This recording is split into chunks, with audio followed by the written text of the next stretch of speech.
शुरू करते हाँ उस दो जहान दे पालनहार का नाम लैके जो सब ते बहुत ही रहमतां और बख्शिशां करने वाला है। अज दे सत्संग की असीं शुरुआत करिए। उस तो पहले दसना चाहांगे कि अज असीं इस सत्संग दे विच सारे पहुंचे हाँ तो यह अज का जो सत्संग है ये मालकां नाल प्यार करने वाला मालकां दा प्यारा जीव हंसराज जो कि 31 जनवरी को दुनियावी तौर पर वजूदी तौर पर इस संसार को अलविदा कहंदियां होया उस मालिक की जाते हक में लीन हो गया। अज इस परिवार ने उसकी याद में सत्संग रखवाया है और असीं सारे इस सत्संग दे विच पहुंचे हाँ। तो आओ सत्संग की असीं शुरुआत करिए। उस तो पहला असीं इस परिवार को भी और बाकी सारे जीवां भी दसना चाहांगे कि एक शब्द अंदर बड़ा प्यारा कबीर साहब ने दसिया है कि मरने से तुम मत डरो, मरने से तुम मत डरो। वो कहते मौत तो ना डरो। क्यों ना डरिए? हालांकि हर इंसान मौत तो ही डर रहा है। हर एक इंसान को डर है कि मैं मर ना जावां। और इंसान की तुसी देखोगे पशु पंछी चिड़ियां कां भी मृत्यु तो डरते हैं कि कीड़ी भी छोटी जी हथ लाओ तो भी जान बचाने की खातर दौड़ती है। पर उन्होंने ये समझ नहीं है जो इंसान को परमात्मा ने प्रभु ने समझ दी हुई है। और जेड़े समझ लेंदे है जिंदगी और मौत की सच्चाई को, फिर वो मौत तो डरते नहीं है। फिर वो की करते हैं? वो मौत तो डरते नहीं है, वो मौत की तैयारी करते हैं। क्योंकि एक हुंदा डरना और एक हुंदा वो चीज़ की तैयारी करना कि पता है होनी है एक दिन। डर के मेरा कुछ नहीं बनना, डर के मैं इस तो बच नहीं सकता, पर मैं ये वास्ते कुछ अच्छी तैयारी कर सकता। कुछ ऐसी तैयारी कि जदों मौत आवे तो मैं कह सका कि जिस मरने ते जग डरे मेरे मने आनंद। ये मृत्यु भी एक आनंद है और आनंद बन सकती है, आनंद बन सकती है मृत्यु। क्योंकि जदों हुण थोड़े अपने ध्यान का अनुभव दसन लगे हैं, मैडिटेशन का ध्यान का बंदगी का अनुभव दसन लगे हैं कि जो अखा खोलते हैं तो संसार नज़र आता, पर जो अख बंद करके सुरती उधर जुड़ती है तो फिर पता लगता है कि जिदा इत्थे इंसान वजूदी तौर पर बैठे तो इसी तरह रूहां का भी एक घर है, एक मंजिल है। क्योंकि जिस तरह एक बूंद समुंदर तो जुदा होंदी है, बादलों के जरिए बरसती है, नदियां च पैंदी है तो फिर वापस समुद्र विच लीन हो जाती। इसी तरह कल्ले आए नानका सद्दे उठ जाही। इसी तरह ये रूह रूपियां बूंदां, ये आत्मा रूपी बूंद ये संसार ते आंदी है। पर जिन्हां अच्छी संगत मिल जाती है, अच्छे कर्म जो करने वाले हैं, वो वापस अपने वो परमात्मा रूपी सागर विच लीन होके उस आनंद को हासिल कर लेंदे हैं। हुण इसलिए असीं थोड़ा जिहा दसना चाहांगे क्योंकि परिवार ने तो जिक्र किया कि हंसराज नाल सानू बहुत प्यार से और वो भी सानू बहुत प्यार करता सी। इसलिए और ये गल पक्की है कि उसने कहा सी कि मालको मैं भी तुहाडा, परिवार भी तुहाडा, तुसीं संभाल करनी है। तो असीं इन्हां वचन किया सी संभाल करांगे और अज संभालिया ही होया उसनूं। समझ दिओ अपने, क्योंकि अखा बंद करते हैं तो बड़े मालिक जिथे उन्हां नाल हज़ारां ही जीव है, जिथे प्रकाश है, आनंद है, उत्थे हंसराज भी है। वो भी मुस्कुरा रहा है, वो चेहरे पर भी एक समाइल है। इसलिए फोटो भी घर च लगी हुई है ना, उत्ते भी एक समाइल है। क्योंकि जिन्हों उसका साथ मिल जाए, जिसनों उस मालिक का साथ मिल जाए, फिर वो वास्ते तो इस तो बड़ी खुशी होर कोई हो ही नहीं सकती। जिदा ही बुल्ले शाह का दसी था ना, बुल्ले शाह ने की किया जो मौत ने कहा सी कि बुल्ले आ हुण तैयार रह, वक्त आ गया जान का। साईं बुल्ले शाह जदों उन्होंने मृत्यु का टाइम आया, मौत का टाइम आया, तो आवाज़ आई कि बुल्लिया हुण तैयार हो जा, मृत्यु का मौत का टाइम आन लगा है। तो बुल्ले शाह ने मौत को आवाज़ दी कि पता है मैं मरना है, मौत तो नहीं मैं डरदा। पर उन्होंने मौत को किया कि ऐ मौत तब आना, ऐ मौत तू तब आना जब मेरा मुर्शद सामने हो, तुझे आने में मजा आएगा और मुझे तेरे साथ जाने में। वो कहते जाना तो है ही, पर आई उदों जदों मेरा मुर्शद सामने होवे, क्योंकि फिर तेनू आण दा मजा आएगा। आण दा क्यों, जरा सोचो, क्योंकि मौत आती है तो हर कोई रोंदा ही है, ना आ ना आ, चली जा चली जा। तो मौत कहती होएगी आना तो पैना ही है मैनू, तू चाहे जिन्ना मर्जी रोक। जिद्दां कोई रिश्तेदार आने वाला होवे ना तुहाडे घर, ओ नहीं भाई तू चला जा, तू नहीं मेरे घर आ सकदा, दूर रह, तू दूर रह, मेरे तो दूर रह, तो रिश्तेदार नूं मजा आएगा। तो जे तुसीं स्वागत आओ जी, जी आया नूं, तुहाडा स्वागत है, बैठो, तुहाडे वास्ते पूरी तैयारी है। मेहमान ने कहना आने का मजा आ गया। पहली बार ऐसा इंसान है जिहड़ा जिन्हों दुनिया कहती ना आ, चली जा चली जा, दूर रह मेरे तो, कहते हैं ना मौत नूं, दूर रह।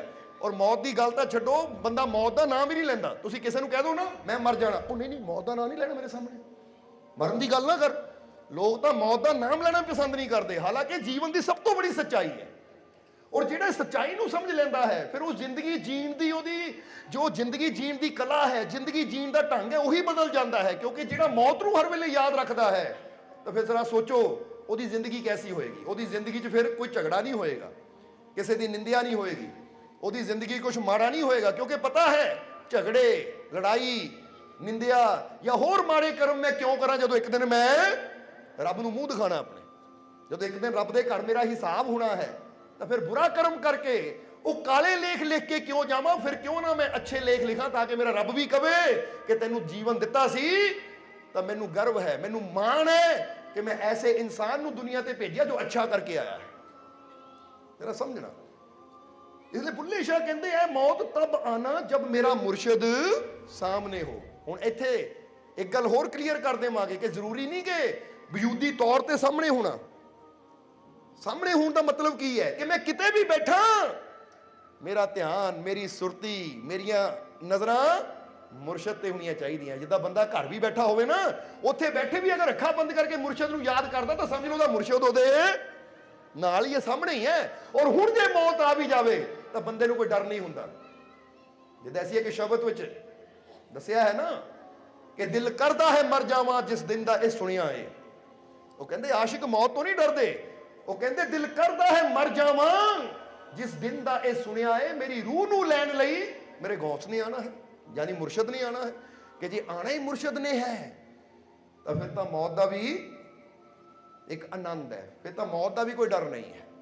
इसलिए ऐ मौत तब आना जब मेरा मुर्शद सामने हो, तुझे आने में मजा आएगा, तेनू आने च मजा आएगा। क्योंकि तेनू भी पता लगे किसी आशिक नूं लैके गई हां मैं, जेड़ा डरिया नहीं, खुशी नाल गया। और मुझे जाने में क्यों, क्योंकि मुर्शद सामने है। समझ दो कि नहीं। कबीर मोहे मरने का चाव है, मरू तो किहदे दरवाजे ते मरा। किसी रिश्तेदार की गल नहीं की, किसी दुनिया के सज्जन मित्र की गल नहीं की कि फलाने के दर ते जाके मरा। वो कहते मरा तो अपने हरि के द्वार ते, अपने सतगुर के द्वार ते, क्योंकि उत्थे जान भी निकल जाएगी। तो यह तो कह सकते कि मुर्शद के दर ते जिंदगी, प्यार भी उहदे नाल कीता तो जान भी उहदे कदमां च गई है। तो डर का दा, चिंता का दी। इसलिए इस शब्द अंदर जरा समझना कि मरने से तुम मत डरो। ये सारिਆਂ ਨੂੰ इशारा है, क्योंकि मौत एक दिन सब दी आनी है। इसलिए मरण तो डरना नहीं है। मरने से तुम मत डरो, मरता है सब कोई, क्योंकि मरता हर कोई है, चाहे पेड़ पौधे भी है, पशु पंछी भी है, सिर्फ इंसान की गल नहीं है। अज बंदा ना एक चीज़ भी खरीद लवे तो भी एक्सपायरी डेट होंगी है कि इन्ने दिन च, इन्ने महीने, साल च भी खत्म हो जानी है, होंगी है कि नहीं। चाहे तुसी दवाई लै लो, चाहे कोई खाने वाली चीज़ लै लो, इत्थे तक कि टीवी भी लै लो, गड्डी भी लै लो, तो वो लिखिया होंदा भाई इन्ने साल की, 15 साल की गारंटी इंजन की या फलानी चीज़ की, क्योंकि उस तो बाद कोई पता नहीं किहड़े वेले इहदा खड़ जाना है ना। सो हर चीज़ की एक एक्सपायरी है, एक टाइम है कि इहदे अंदर अंदर इहदा इस्तेमाल कर लो, फिर खत्म।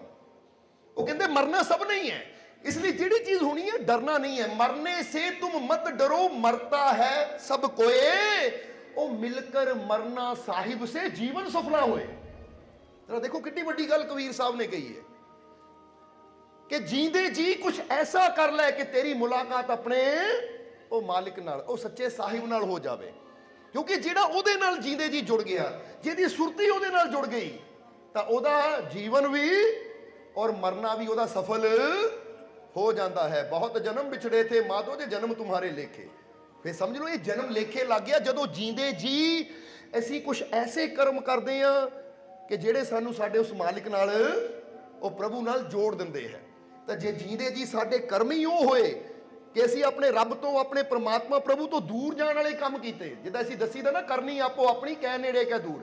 ਇਹ ਬੰਦੇ ਦੀ ਕਰਨੀ ਹੁੰਦੀ ਹੈ ਜਿਹੜੀ ਬੰਦੇ ਨੂੰ ਰੱਬ ਦੇ ਨੇੜੇ ਵੀ ਲੈ ਆਉਂਦੀ ਹੈ ਤੇ ਰੱਬ ਤੋਂ ਦੂਰ ਵੀ ਕਰ ਦਿੰਦੀ ਹੈ।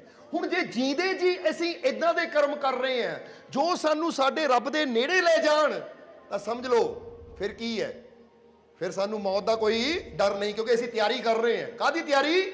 ਆਪਣੇ ਰੱਬ ਦੇ ਕੋਲ ਜਾਣ ਦੀ। ਤਾਂ ਜੇ ਅਸੀਂ ਜੀਂਦੇ ਜੀ ਉਹ ਕਰਮ ਕਰ ਰਹੇ ਹਾਂ ਜਿਹੜੇ ਸਾਨੂੰ ਸਾਡੇ ਰੱਬ ਤੋਂ, ਪ੍ਰਮਾਤਮਾ ਪ੍ਰਭੂ ਤੋਂ ਦੂਰ ਲੈ ਜਾਣ, ਤਾਂ ਫਿਰ ਅਸੀਂ ਆਪਣਾ ਜੀਵਨ ਵਿਅਰਥ ਗਵਾ ਰਹੇ ਹਾਂ। ਕਿਉਂਕਿ ਮਰਨਾ ਫਿਰ ਵੀ ਹੈ, ਪਰ ਐਸਾ ਮਰਨਾ ਫਿਰ ਸਾਨੂੰ ਦੁੱਖਾਂ ਦੇ ਚੱਕਰ 'ਚ ਪਾ ਦੇਗਾ। ਇਹ ਯਾਦ ਰੱਖਣਾ। ਹੁਣ ਬੰਦਾ ਕਹੇਗਾ ਇਹ ਕਿੱਦਾਂ ਹੈ, ਤਾਂ ਅਸੀਂ ਫਿਰ ਕਵਾਂਗੇ ਗੁਰੂਆਂ, ਰਹਿਬਰਾਂ, ਪੀਰਾਂ, ਫਕੀਰਾਂ ਨੇ ਆਪਣੇ ਜੀਵਨ ਦੇ ਵਿੱਚ, ਆਪਣੀ ਬਾਣੀ ਦੇ ਅੰਦਰ ਅਲੱਗ-ਅਲੱਗ ਤਰੀਕੇ ਨਾਲ ਦੇਖੋ ਕਿੰਨਾ ਸਮਝਾਇਆ ਹੈ। ਕਬੀਰ ਸਾਹਿਬ ਨੇ ਕੀ ਕਿਹਾ ਹੈ, ਜਾਂ ਸ਼੍ਰੀ ਗੁਰੂ ਰਵਿਦਾਸ ਜੀ ਨੇ ਵੀ, ਜਾਂ ਹੋਰ ਗੁਰੂਆਂ ਰਹਿਬਰਾਂ ਨੇ ਵੀ ਇਸ਼ਾਰੇ ਕੀਤੇ ਹੈ ਕਿ ਅਗਰ ਜੀਂਦੇ ਜੇ ਤੂੰ ਉਹ ਕਰਮ ਨਾ ਕੀਤੇ ਕਿ ਤੈਨੂੰ ਉਹ ਮੰਜ਼ਿਲ ਮਿਲੀ, ਤਾਂ ਫਿਰ ਦੁਬਾਰਾ ਆਵਾਗਮਨ ਦੇ ਚੱਕਰ 'ਚ, ਫਿਰ ਦੁਬਾਰਾ ਇਹ ਦੁੱਖਾਂ ਦੇ ਚੱਕਰ 'ਚ ਫਸ ਜਾਏਗਾ ਤੂੰ। ਆਵਾਗਮਨ ਦਾ ਮਤਲਬ ਹੈ ਦੁੱਖਾਂ ਦਾ ਫੇਰ। ਸਮਝਦੇ ਹੋ ਕਿ ਨਹੀਂ?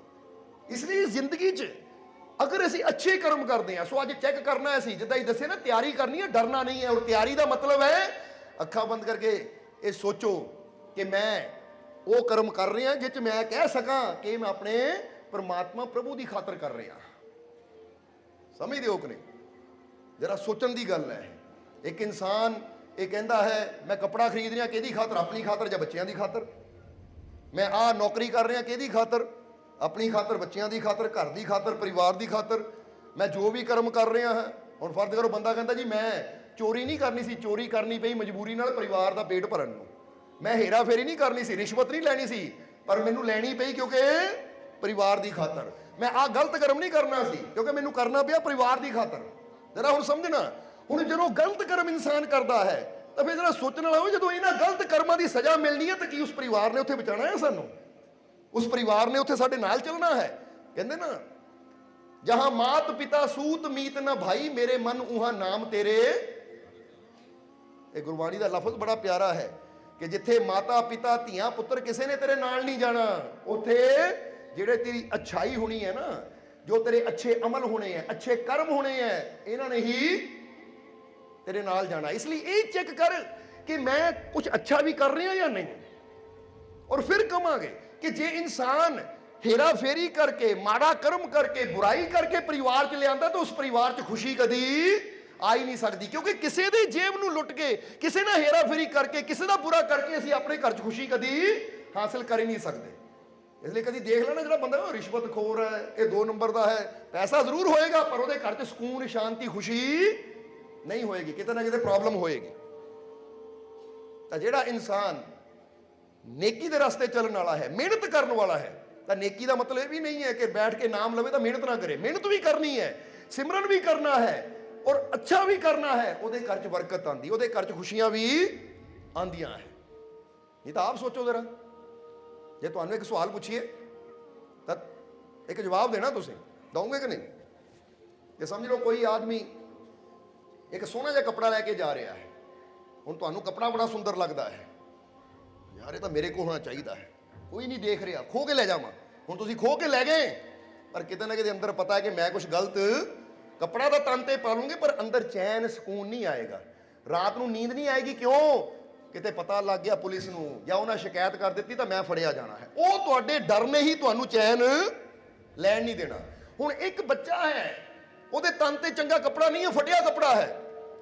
ਹੁਣ ਤੁਸੀਂ ਦੇਖਦੇ ਹੋ ਉਹਦੇ ਤਨ ਤੇ ਫਟਿਆ ਕੱਪੜਾ ਹੈ, ਤੁਸੀਂ ਜਾਂਦੇ ਹੋ ਉਹਦੇ ਵਾਸਤੇ ਇੱਕ ਟੀ-ਸ਼ਰਟ ਜਾਂ ਪੈਂਟ ਜਾਂ ਕੋਈ ਵੀ ਕੱਪੜਾ ਲੈ ਕੇ ਬੱਚੇ ਨੂੰ ਦਿੰਦੇ ਹੋ ਕਿ ਲੈ ਬੇਟਾ ਇਹ ਕੱਪੜਾ ਪਾ ਲੈ। ਜਦੋਂ ਤਨ ਤੇ ਪਾ ਲਏਗਾ, ਹੁਣ ਤੁਹਾਨੂੰ ਮਿਲਿਆ ਕੁਝ ਨਹੀਂ, ਤੁਸੀਂ ਦਿੱਤਾ ਹੈ, ਪਰ ਯਾਦ ਕਰੋ ਉਹਨੂੰ ਕੱਪੜਾ ਦੇਣ ਦੇ ਨਾਲ ਜੋ ਤੁਹਾਨੂੰ ਮਿਲਣਾ ਹੈ ਨਾ, ਇੱਕ ਸਕੂਨ, ਇੱਕ ਸ਼ਾਂਤੀ, ਖੁਸ਼ੀ, ਉਹਦੇ ਨਾਲ ਨੀਂਦ ਬੜੀ ਅੱਛੀ ਆਣੀ ਕਿ ਅੱਜ ਮੈਂ ਕੁਝ ਅੱਛਾ ਕੀਤਾ ਹੈ, ਔਰ ਉਹ 'ਚ ਪਰਮਾਤਮਾ ਵੀ ਖੁਸ਼ ਹੁੰਦਾ ਹੈ।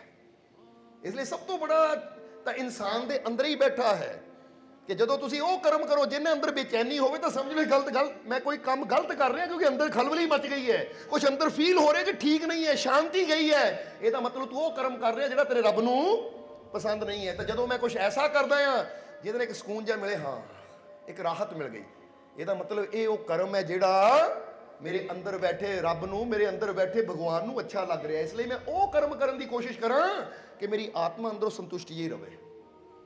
ਸਮਝਦੇ ਹੋ? ਇਹਨੂੰ ਕਹਿੰਦੇ ਤਿਆਰੀ, ਮ੍ਰਿਤਿੂ ਦੀ ਤਿਆਰੀ। ਇਸ ਲਈ ਸਮਝ ਲੈਣਾ ਸਾਰਿਆਂ ਨੇ। ਅਸੀਂ ਫਿਰ ਕਹਾਂਗੇ ਮੌਤ ਤੋਂ ਡਰਨਾ ਨਹੀਂ, ਬਲਕਿ ਕੀ ਕਰਨਾ ਮੌਤ ਦੀ, ਔਰ ਮੌਤ ਦੀ ਤਿਆਰੀ ਦਾ ਮਤਲਬ ਕੀ ਹੈ? ਮੈਂ ਕੁਝ ਅੱਛਾ ਕਰਾਂ। ਉਹ ਜਿੱਦਾਂ ਦੱਸਿਆ ਨਾ, ਉੱਥੇ ਅਮਲਾਂ ਦੇ ਹੋਣੇ ਨੇ ਨਵੇੜੇ, ਕਿਸੇ ਨੇ ਤੇਰੀ ਜਾਤ ਪੁੱਛਣੀ, ਕਿ ਉਹ ਅਮਲ ਜੋੜਾਂ ਮੈਂ, ਕਿ ਪਤਾ ਹੈ ਕਿ ਉੱਥੇ ਜਾਤਾਂ ਪਾਤਾਂ ਰੂਪ ਰੰਗ ਨਹੀਂ ਦੇਖੇ ਜਾਣੇ, ਉੱਥੇ ਅਮਾਲ ਦੇਖੇ ਜਾਣੇ ਹੈ। ਕਿਉਂਕਿ ਰੂਪ ਰੰਗ ਸਰੀਰ ਦੇ ਹੁੰਦੇ, ਸਰੀਰ ਦਾ ਇੱਥੇ ਰਹਿ ਜਾਣਾ ਹੈ। ਉੱਥੇ ਤਾਂ ਸਿਰਫ ਆਤਮਾ ਜਾਣੀ, ਔਰ ਆਤਮਾ ਦਾ ਕੋਈ ਆਕਾਰ ਨਹੀਂ ਹੈ, ਆਤਮਾ ਦਾ ਕੋਈ ਰੂਪ ਰੰਗ ਨਹੀਂ ਹੈ। ਹਾਂ, ਇਹਦੇ ਨਾਲ ਇਹਦੇ ਕਰਮ ਜ਼ਰੂਰ ਜੁੜੇ ਹੁੰਦੇ ਆ। ਜਿੱਦਾਂ ਆਪਾਂ ਕਹਿ ਲਈਏ ਕਿ ਮੈਮਰੀ ਕਾਰਡ, ਇੱਕ ਮੋਬਾਈਲ, ਬੰਦਾ ਕਹਿੰਦਾ ਅਲੱਗ-ਅਲੱਗ ਕੰਪਨੀ ਦਾ ਹੈ, ਆਈਫੋਨ ਹੈ, ਫਲਾਨਾ ਹੈ, ਇਹ ਹੈ, ਉਹ ਹੈ, ਛੋਟਾ ਹੈ, ਬੜਾ ਹੈ, ਪਰ ਉਹ ਜਿਹੜਾ ਮੈਮਰੀ ਕਾਰਡ ਹੈ ਨਾ, ਉਹ ਤੁਸੀਂ ਕੱਢਦੇ ਹੋ, ਉਹ ਕਿਸੇ ਮੋਬਾਈਲ 'ਚ ਵੀ ਫਿੱਟ ਕਰ ਲੈਂਦੇ ਹੋ। ਜੋ ਉਹਦੇ ਅੰਦਰ ਲੋਡ ਹੈ ਉਹ ਅਗਲੇ ਮੋਬਾਈਲ 'ਚ ਉਹੀ ਚਲੇ ਜਾਣਾ ਹੈ। ਇਸੇ ਤਰ੍ਹਾਂ ਤੁਹਾਡੇ ਕਰਮ ਤੁਹਾਡੇ ਨਾਲ ਚੱਲਦੇ ਹੈ। ਇਹ ਸਰੀਰ ਤਾਂ ਕੱਪੜ ਰੂਪ ਸੁਹਾਵਣਾ, ਛੱਡ ਦੁਨੀਆ ਅੰਦਰ ਜਾਵਣਾ ਹੈ ਤੇ ਇੱਥੇ ਰਹਿ ਜਾਣਾ ਹੈ। इसलिए मरने से तुम मत डरो, मरता है सब कोई, मिलकर मरना साहिब से जीवन सफला होए। कि अपने जीवन ਨੂੰ अगर सफल बनाना है तो ਉਹ ਕਰਮ ਕਰੀਏ ਕਿ ਸਾਨੂੰ ਸਾਡੇ ਸਤਿਗੁਰ ਨਾਲ, ਸਾਡੇ ਮਾਲਿਕ ਨਾਲ, ਸਾਡੇ ਪ੍ਰਮਾਤਮਾ ਪ੍ਰਭੂ ਨਾਲ ਜੁੜਨ ਦਾ ਮੌਕਾ ਮਿਲੇ, ਉਹਦੇ ਹੋਣ ਦਾ ਮੌਕਾ ਮਿਲੇ, ਉਹਦੇ ਨਾਲ ਸਾਡੀ ਸੁਰਤੀ ਜੁੜ ਜਾਵੇ ਤਾਂ ਸਾਡਾ ਜੀਵਨ ਸਫਲ ਹੈ। ਪਰ ਇੱਥੇ ਫਿਰ ਕਵਾਂਗੇ, ਇੱਕ ਸ਼ਬਦ ਅੰਦਰ ਬੜਾ ਪਿਆਰਾ ਇਸ਼ਾਰਾ ਕੀਤਾ ਹੈ ਕਿ ਗੁਰੂ ਕੀਆ ਹੈ ਦੇਹ ਕੋ ਗਿਆਨ ਤੋਂ ਚੀਨਾ ਨਹੀਂ, ਭਵ ਸਾਗਰ ਕੇ ਜਾਲ में फिर गोता खाही। कि कई बार इंसान गुरु तो बना लेंदा है। ਹੁਣ ਕਿਸੇ ਨੂੰ ਪੁੱਛੋ तू गुरु वाला है? हाँ जी मैं गुरु वाला है, मैं गुरु वाला हाँ, मैं फलानी जगह तो नामदान लिया है, मैं फलानी जगह मानता हाँ, मैं फलाने गुरु फकीर ਨੂੰ ਮੰਨਦਾ ਹਾਂ। यानी हर कोई कह ਦਿੰਦਾ मैं गुरु वाला हाँ। कहते गुरु किया है देही को ज्ञान तो चीना नहीं। ਹੁਣ ਕਈ ਇਨਸਾਨ ਗੁਰੂ ਤਾਂ ਕਰ ਲੈਂਦੇ ਐ, ਕਹਿ ਤਾਂ ਦਿੰਦੇ ਅਸੀਂ ਗੁਰੂ ਵਾਲੇ ਆ, ਪਰ ਕੀ ਸਿਰਫ ਗੁਰੂ ਵਾਲੇ ਕਹਿਣ ਨਾਲ ਹੀ ਅਸੀਂ ਗੁਰੂ ਵਾਲੇ ਹੋ ਜਾਂਦੇ ਆ?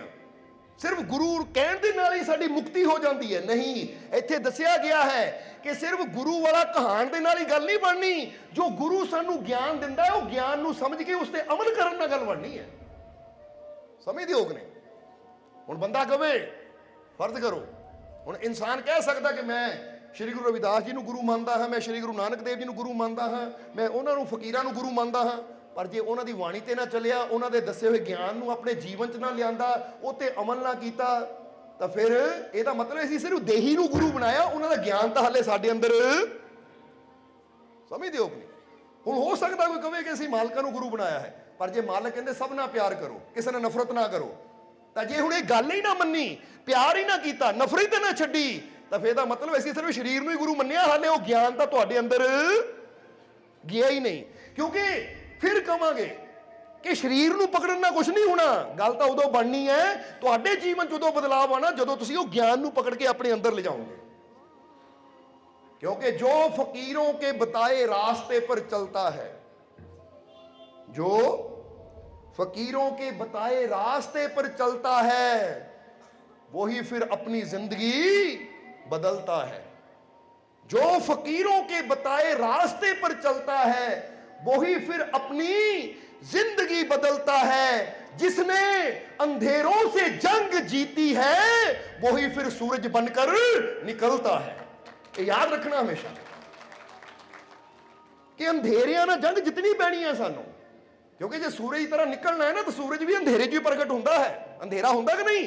फिर असीं कहंदे लै भी हौली हौली हौली हौली ਉਹ सूरज की पहली किरण आती है, ललीमा आती है, लाल लाल आकाश होंदा, तो फिर सूरज निकलता सारा अंधकार दूर हो जाता है। हुण इसी तरह अगर इंसान चमकना चाहता है सूरज की तरह, तो सब तो पहला सानू अंधेरियां नाल जंग लड़नी पैनी। और अंधेरे की है? अंधेरे कोई साडे अंदर दी कमियां है, साडे अंदर दी बुराइयां है, साडे अंदर दी बुरियां आदतां है, कुछ बहम है, कुछ भरम है, कुछ मुश्किलां है। ਹੁਣ ਕਈ ਬੰਦਾ ਕਹਿੰਦਾ, ਕਈ ਕਹਿ ਦਿੰਦੇ ਆ ਮੇਰੇ ਜੀਵਨ 'ਚ ਮੁਸ਼ਕਿਲਾਂ ਹੀ ਬੜਾ, ਮੈਨੂੰ ਕੋਈ ਰਸਤਾ ਹੀ ਨਜ਼ਰ ਨਹੀਂ ਆਉਂਦਾ। ਇਹ ਮੁਸ਼ਕਿਲਾਂ ਦਾ, ਇਹ ਦੁੱਖਾਂ ਦਾ, ਇਹ ਪਰੇਸ਼ਾਨੀਆਂ ਦਾ ਅੰਧੇਰਾ ਹੀ ਬੜਾ ਗਹਿਰਾ ਹੈ ਕਿ ਮੈਨੂੰ ਰਸਤਾ ਹੀ ਨਜ਼ਰ ਨਹੀਂ ਆਉਂਦਾ। ਤਾਂ ਹਿੰਮਤ ਹਾਰ ਕੇ, ਦਿਲ ਛੱਡ ਕੇ ਬਹਿ ਜਾਂਦਾ ਹੈ। ਔਰ ਕਈ ਤਾਂ ਇਦਾਂ ਦੇ ਦੇਖੇ ਹੈ ਕਿ ਉਹਨਾਂ ਦੇ ਮਾਨਸਿਕ ਤੌਰ ਤੇ ਇੰਨੇ ਕਮਜ਼ੋਰ ਹੁੰਦੇ ਹੈ ਕਿ ਥੋੜੀ ਜਿਹੀ ਮੁਸੀਬਤ ਆਉਂਦੀ ਹੈ ਤਾਂ ਸਾਹਮਣਾ ਕਰਨ ਦੀ ਬਜਾਏ, ਹੱਲ ਕਰਨ ਦੀ ਬਜਾਏ, ਉਹ ਜਾਨ ਦੇਣ ਦੀ ਕੋਸ਼ਿਸ਼ ਕਰਦੇ ਕਿ ਮੈਂ ਤਾਂ ਮਰ ਹੀ ਜਾਣਾ, ਇਹ ਮੁਸੀਬਤ ਮੇਰੇ ਸਾਹਮਣੇ ਕਿਉਂ ਆ ਗਈ। ਕਿਉਂਕਿ ਆ ਪਿੱਛੇ ਜੇ ਪਤਾ ਲੱਗਾ ਕਿਤੇ ਇਮਤਿਹਾਨ ਹੋਇਆ, ਉਹ ਬੱਚਾ ਫੇਲ ਹੋ ਗਿਆ ਤਾਂ ਉਹਨਾਂ ਸੁਸਾਈਡ ਕਰ ਲਈ। ਸਮਝਦੇ ਹੋ ਕਿ ਨਹੀਂ? ਹੁਣ ਇਹਦਾ ਮਤਲਬ ਸੋਚ ਇੰਨੀ ਕਮਜ਼ੋਰ ਹੋ, ਇੱਕ ਵਾਰ ਫੇਲ ਹੋ ਗਿਆ ਮੈਂ ਤਾਂ ਜ਼ਿੰਦਗੀ ਬਹੁਤ ਬੜੀ ਹੈ। ਜੇ ਇਸ ਵਾਰ ਫੇਲ ਹੋ ਗਿਆ ਤਾਂ ਮੈਂ ਸਿੱਖਿਆ ਲਵਾਂ ਕਿ ਕਿਹੜੇ ਸਬਜੈਕਟ 'ਚ ਫੇਲ ਹੋਇਆ, ਕਿਹੜੀ ਚੀਜ਼ ਕਰਕੇ ਮੇਰੇ 'ਚ ਕਮੀ ਰਹਿ ਗਈ, ਫੇਲ ਹੋ ਗਿਆ, ਅਗਲੀ ਵਾਰ ਨੂੰ ਮੈਂ ਦੁੱਗਣੀ ਤਿੱਗਣੀ ਮਿਹਨਤ ਕਰਕੇ ਪਾਸ ਹੋਵਾਂ। ਕਿਉਂਕਿ ਜ਼ਿੰਦਗੀ ਸਿਰਫ ਇੱਕ ਪੇਪਰ ਤੇ ਨਹੀਂ ਟਿਕੀ ਹੋਈ। ਸਮਝਦੇ ਹੋ ਕਿ ਨਹੀਂ? ਜਿਹੜਾ ਸਮਝਦਾਰ ਹੋਏਗਾ ਕੀ ਕਹੇਗਾ, ਠੀਕ ਹੈ ਅਗਰ ਇਸ ਵਾਰ ਫੇਲ ਹੋਣ ਦਾ ਅਧਿਕਾਰ ਆ ਗਿਆ, ਇਸ ਵਾਰ ਅਸਫਲ ਹੋ ਗਿਆ, ਇਸ ਵਾਰ ਕੋਈ ਮੁਸ਼ਕਿਲ ਆ ਗਈ ਹੈ ਤਾਂ ਮੈਂ ਹਿੰਮਤ ਹਾਰ ਕੇ ਜਾਨ ਦੇ ਕੇ ਮੁਸ਼ਕਿਲ ਦੂਰ ਨਹੀਂ ਹੋਣੀ, ਬਲਕਿ ਉਹਦੇ ਨਾਲ ਪਰਿਵਾਰ ਨੂੰ ਕਿੰਨਾ ਫਰਕ ਪੈਣਾ ਹੈ, ਜਿਹੜੇ ਨਾਲ ਜੁੜੇ ਆ ਉਹਨਾਂ ਨੂੰ ਕਿੰਨਾ ਫਰਕ ਪੈਣਾ ਹੈ। ਸਮਝਦੇ ਹੋ ਕਿ ਨਹੀਂ? ਹੋਣਾ ਕੀ ਚਾਹੀਦਾ ਹੈ, ਜਰਾ ਆਪ ਸੋਚੋ ਕਿ ਅਗਰ ਇੱਕ ਇਨਸਾਨ ਸਾਹਮਣੇ ਕੋਈ ਮੁਸ਼ਕਿਲ ਆ ਜਾਂਦੀ ਹੈ, ਇਹ ਤੁਹਾਨੂੰ ਕੋਈ ਸਵਾਲ ਹੈ, ਜਵਾਬ ਦੇਣਾ ਤੁਸੀਂ, ਕਿ ਅਗਰ ਇੱਕ ਇਨਸਾਨ ਸਾਹਮਣੇ ਮੁਸ਼ਕਿਲ ਆ ਜਾਂਦੀ ਹੈ, ਕੋਈ ਪ੍ਰੋਬਲਮ ਆ ਜਾਂਦੀ ਹੈ, ਉਹ ਬੈਠ ਕੇ ਰੋਣਾ ਸ਼ੁਰੂ ਕਰ ਦਿੰਦਾ, ਹਾਏ ਮੇਰੇ ਤੋਂ ਹੱਲ ਨਹੀਂ ਹੋਣਾ, ਮੈਂ ਤਾਂ ਮਰ ਗਿਆ। ਤੇ ਐਸੇ ਇਨਸਾਨ ਨੂੰ ਤੁਸੀਂ ਕੀ ਕਹੋਗੇ? ਬਹਾਦਰ ਕਹੋਗੇ ਤੁਸੀਂ? ਕੀ ਕਹੋਗੇ ਤੁਸੀਂ? ਜਾਂਬਾਜ਼ ਕਹੋਗੇ ਤੁਸੀਂ? ਤੁਸੀਂ ਕਹਿਣਾ ਡਰਪੋਕ ਜਿਹਾ ਬੰਦਾ ਭਾਈ। ਹੁਣ ਕੱਲ ਨੂੰ ਇਹ ਡਰਪੋਕ ਜਿਹੇ ਬੰਦੇ ਨਾਲ ਕਿਹੜਾ ਆਪਣੀ ਕੁੜੀ ਦੀ ਸ਼ਾਦੀ ਕਰਦਾ ਹੈਗਾ? ਇਹ ਡਰਪੋਕ ਜਿਹੜਾ ਮੁਸ਼ਕਿਲ ਤੋਂ ਰੋਣ ਲੱਗ ਪਿਆ ਨਾ, ਮੇਰੀ ਕੁੜੀ ਨੂੰ ਕੀ ਸੰਭਾਲ ਲੈਣਾ, ਇਹਨਾਂ ਬੱਚਿਆਂ ਨੂੰ ਕੱਲ ਨੂੰ ਕੀ ਸੰਭਾਲ ਲੈਣਾ? ਉਦਾਹਰਨ ਦੇ ਰਹੇ ਹਾਂ ਅਸੀਂ। ਪਰ ਇੱਕ ਇਨਸਾਨ ਹੈ, ਉਹ ਮੁਸ਼ਕਿਲ ਆਈ ਹੈ, ਪਰਵਾਹ ਕੋਈ ਨਹੀਂ, ਮੇਰਾ ਮਾਲਿਕ ਮੇਰੇ ਨਾਲ ਹੈ, ਹਰ ਮੁਸ਼ਕਿਲ ਨੂੰ ਜਿੱਤਾਂਗੇ, ਹਰ ਮੁਸ਼ਕਿਲ ਦਾ ਅੰਤ ਕਰਾਂਗੇ, ਕਿਉਂਕਿ ਮੈਨੂੰ ਹਿੰਮਤ ਦੇਣ ਵਾਲਾ ਮੇਰਾ ਮਾਲਿਕ ਮੇਰੇ। ਉਹ ਠੀਕ ਹੈ, ਮੁਸ਼ਕਿਲਾਂ ਪ੍ਰੋਬਲਮਾਂ ਪਰੇਸ਼ਾਨੀਆਂ ਤਾਂ ਗੁਰੂਆਂ ਪੀਰਾਂ ਫਕੀਰਾਂ ਦੀ ਜ਼ਿੰਦਗੀ 'ਚ ਵੀ ਆਈਆਂ। ਬੜੇ ਬੜੇ ਖਿਲਾੜੀ ਹੈ, ਬੜੇ ਬੜੇ ਚੈਂਪੀਅਨ ਹੈ, ਉਹਨਾਂ ਦੇ ਜੀਵਨ 'ਚ ਵੀ ਬੜੀਆਂ ਮੁਸ਼ਕਿਲਾਂ ਆਈਆਂ, ਪਰ ਚੈਂਪੀਅਨ ਹੁੰਦੇ ਹੀ ਉਹ ਹੈ ਜਿਹੜੇ ਮੁਸ਼ਕਿਲਾਂ ਨੂੰ ਹਰਾ ਕੇ ਅੱਗੇ ਨਿਕਲ ਜਾਂਦੇ। ਸਮਝਦੇ ਹੋ ਕਿ ਨਹੀਂ? ਹੁਣ ਜਿਹਦਾ ਹੀ ਕਈ ਵਾਰ ਦੱਸੀਦਾ ਨਾ ਕਿ ਫਰਜ਼ ਕਰੋ ਸਚਿਨ ਤੰਦੂਲਕਰ ਕੱਦ ਵੀ ਛੋਟਾ, ਬੈਟ ਹੱਥ 'ਚ ਹੈ, ਤਾਂ ਕਿ ਉਹ ਫਾਸਟ ਬੋਲਰ ਹੈ। ਇਹ ਪਾਕਿਸਤਾਨ ਦੀ ਗੱਲ ਦੱਸ ਰਹੇ ਹਾਂ, ਵਸੀਮ ਅਕਰਮ, ਬਕਾਰ ਯੂਨਸ ਵਰਗੇ, ਬੜੀ ਤੇਜ਼ ਗੇਂਦ। ਤਾਂ ਹੁਣ ਜੇ ਸਚਿਨ ਕਹੇ ਮੈਂ ਛੋਟਾ ਵੀ, ਗੇਂਦ ਬੜੀ ਤੇਜ਼ ਹੈ, ਮੈਂ ਚੱਲਾਂ ਬੈਟ ਛੱਡ ਕੇ, ਤਾਂ ਫਿਰ ਉਹਨਾਂ ਮਾਸਟਰ ਬਲਾਸਟਰ ਸਟਾਰ ਬੱਲੇਬਾਜ਼ ਬਣਨਾ ਸੀ ਉਸਨੇ। ਕਹਿੰਦੇ ਸਿੱਧੂ ਨੇ ਆਪ ਕਿਹਾ ਕਿ ਮੈਂ ਦੂਜੇ ਪਾਸੇ ਸੀ, ਜਦੋਂ ਇਹ ਬੰਦਾ ਬੈਟਸਮੈਨ ਆਊਟ ਹੋ ਕੇ ਸਚਿਨ ਆਇਆ ਤਾਂ ਮੈਂ ਉਹਨੂੰ ਆਂਦੇ ਨੂੰ ਕਿਹਾ, ਉਹ ਬੇਟਾ ਧਿਆਨ ਰੱਖੀ, ਕਿਉਂਕਿ ਛੋਟਾ ਜਿਹਾ ਸੀ, ਸਚਿਨ ਦੀ ਉਮਰ ਵੀ 16-17 ਸਾਲ ਦੀ ਸੀ ਉਸਨੇ ਜੋ ਪਹਿਲਾ ਮੈਚ ਖੇਡਿਆ ਸੀ ਪਾਕਿਸਤਾਨ 'ਚ। ਕਹਿੰਦੇ ਸਿੱਧੂ ਕਹਿਣ ਲੱਗੇ, ਨਵਜੋਤ ਸਿੰਘ ਸਿੱਧੂ ਨੇ ਕਿਹਾ ਕਿ ਮੈਂ ਸਚਿਨ ਨੂੰ ਕਿਹਾ ਬੇਟਾ ਧਿਆਨ ਨਾਲ, ਉਹ ਬੋਲ ਦੀਦੀ ਨਹੀਂ ਮੈਨੂੰ, ਕਿਉਂਕਿ ਇੰਨੀ ਸਪੀਡ ਨਾਲ ਜਾਂਦੀ ਹੈ, ਕਿ ਧਿਆਨ ਰੱਖੀ, ਤੂੰ ਪਹਿਲਾ ਮੈਚ ਖੇਡ ਰਿਹਾ ਹੈ, ਕਿਤੇ ਤੇਰੇ ਲੱਗ ਲੁੱਗ ਨਾ ਜਾਵੇ। ਤਾਂ ਕਹਿੰਦੇ ਮੈਂ ਹੌਸਲਾ ਦੇਖ ਕੇ ਹੈਰਾਨ ਸੀ ਉਹ 16-17 ਸਾਲ ਦੇ ਬੱਚੇ ਦਾ, ਉਹ ਡਰਿਆ ਨਹੀਂ, ਬਲਕਿ ਉਹਨੇ ਮੈਨੂੰ ਕਿਹਾ, ਉਹ ਸਿੱਧੂ ਸਾਹਿਬ ਸਰ ਫਿਕਰ ਨਾ ਕਰੋ, ਜੇ ਆਂਦੀ ਨਜ਼ਰ ਨਹੀਂ ਆਂਦੀ ਤਾਂ ਸ਼ਾਟ ਐਸਾ ਮਾਰਨਾ ਜਾਂਦੀ ਵੀ ਨਜ਼ਰ ਨਹੀਂ ਆਣੀ। ਮਜ਼ਾ ਹੀ ਫੇਰ ਇਹਨੂੰ ਕਹਿੰਦੇ ਹੌਸਲਾ। ਜੇ ਬੰਦਾ ਕਹੇ ਹੈ ਸੱਚੀ ਇੰਨੀ ਤੇਜ਼ ਹੈ, ਮੈਂ ਨਹੀਂ ਬੈਟਿੰਗ ਕਰਨੀ, ਮੈਂ ਚੱਲਾਂ ਬੈਟ ਛੱਡ ਕੇ, ਕਿਤੇ ਮੇਰੇ ਲੱਗ ਹੀ ਨਾ ਜਾਵੇ। ਔਰ ਉੱਥੇ ਬਾਲ ਲੱਗੀ ਵੀ ਸਚਿਨ ਦੇ, ਔਰ ਉਹਦੇ ਖੂਨ ਵੀ ਨਿਕਲਿਆ, ਪੱਟੀ ਵੀ ਹੋਈ, ਔਰ ਉਹਨੂੰ ਕਿਹਾ ਵੀ ਗਿਆ ਤੂੰ ਰੈਸਟ ਕਰ। ਉਹ ਕਹਿੰਦਾ ਨਹੀਂ ਮੈਂ ਖੇਲੇਗਾ, ਮੈਂ ਖੇਲੂੰਗਾ, ਕਹਿੰਦਾ ਮੈਂ ਖੇਲਣਾ ਹੈ, ਸੱਟ ਵੀ ਲੱਗੀ ਤਾਂ ਵੀ ਮੈਂ ਖੇਲਣਾ ਹੈ। ਇਹਨੂੰ ਕਹਿੰਦੇ ਹੈ ਕਿ ਅਗਰ ਅਸੀਂ ਕਿਸੇ ਉਚਾਈ ਤੇ ਪਹੁੰਚਣਾ ਨਾ ਤਾਂ ਫਿਰ ਸੱਟ ਚੋਟ ਮੁਸ਼ਕਿਲ ਪਰੇਸ਼ਾਨੀ ਇਹ ਹਰ ਇੱਕ ਚੀਜ਼ ਦਾ ਸਾਹਮਣਾ ਕਰਕੇ ਹੀ ਅਸੀਂ ਚੈਂਪੀਅਨ ਬਣ ਸਕਦੇ ਹਾਂ, ਸਟਾਰ ਬਣ ਸਕਦੇ ਹਾਂ, ਅੱਗੇ ਵੱਧ ਸਕਦੇ ਹਾਂ। ਤਾਂ ਜੇ ਮਾੜੀਆਂ ਮਾੜੀਆਂ ਠੋਕਰਾਂ ਤੋਂ, ਮਾੜੀਆਂ ਮਾੜੀਆਂ ਮੁਸੀਬਤਾਂ ਤੋਂ, ਮਾੜੀਆਂ ਮਾੜੀਆਂ ਚੀਜ਼ਾਂ ਤੋਂ ਡਰ ਕੇ ਬੈਠ ਜਾਈਏ ਤਾਂ ਫਿਰ ਅਸੀਂ ਬੈਠੇ ਹੀ ਰਹਿ ਜਾਵਾਂਗੇ, ਕਦੀ ਮੰਜ਼ਿਲ ਤੱਕ ਪਹੁੰਚਾਂਗੇ ਨਹੀਂ। ਔਰ ਇਹ ਯਾਦ ਰੱਖੋ, ਦੁਨੀਆ ਯਾਦ ਉਹਨਾਂ ਨੂੰ ਕਰਦੀ ਹੈ ਜਿਹੜੇ ਮੁਸ਼ਕਿਲਾਂ ਪਰੇਸ਼ਾਨੀਆਂ 'ਚ ਗੁਜ਼ਰ ਕੇ ਆਪਣੀ ਮੰਜ਼ਿਲ ਤੱਕ ਪਹੁੰਚਣ ਦਾ ਦਮ ਰੱਖਦੇ ਹੈ। ਸਮਝਦੇ ਹੋ ਕਿ ਨਹੀਂ?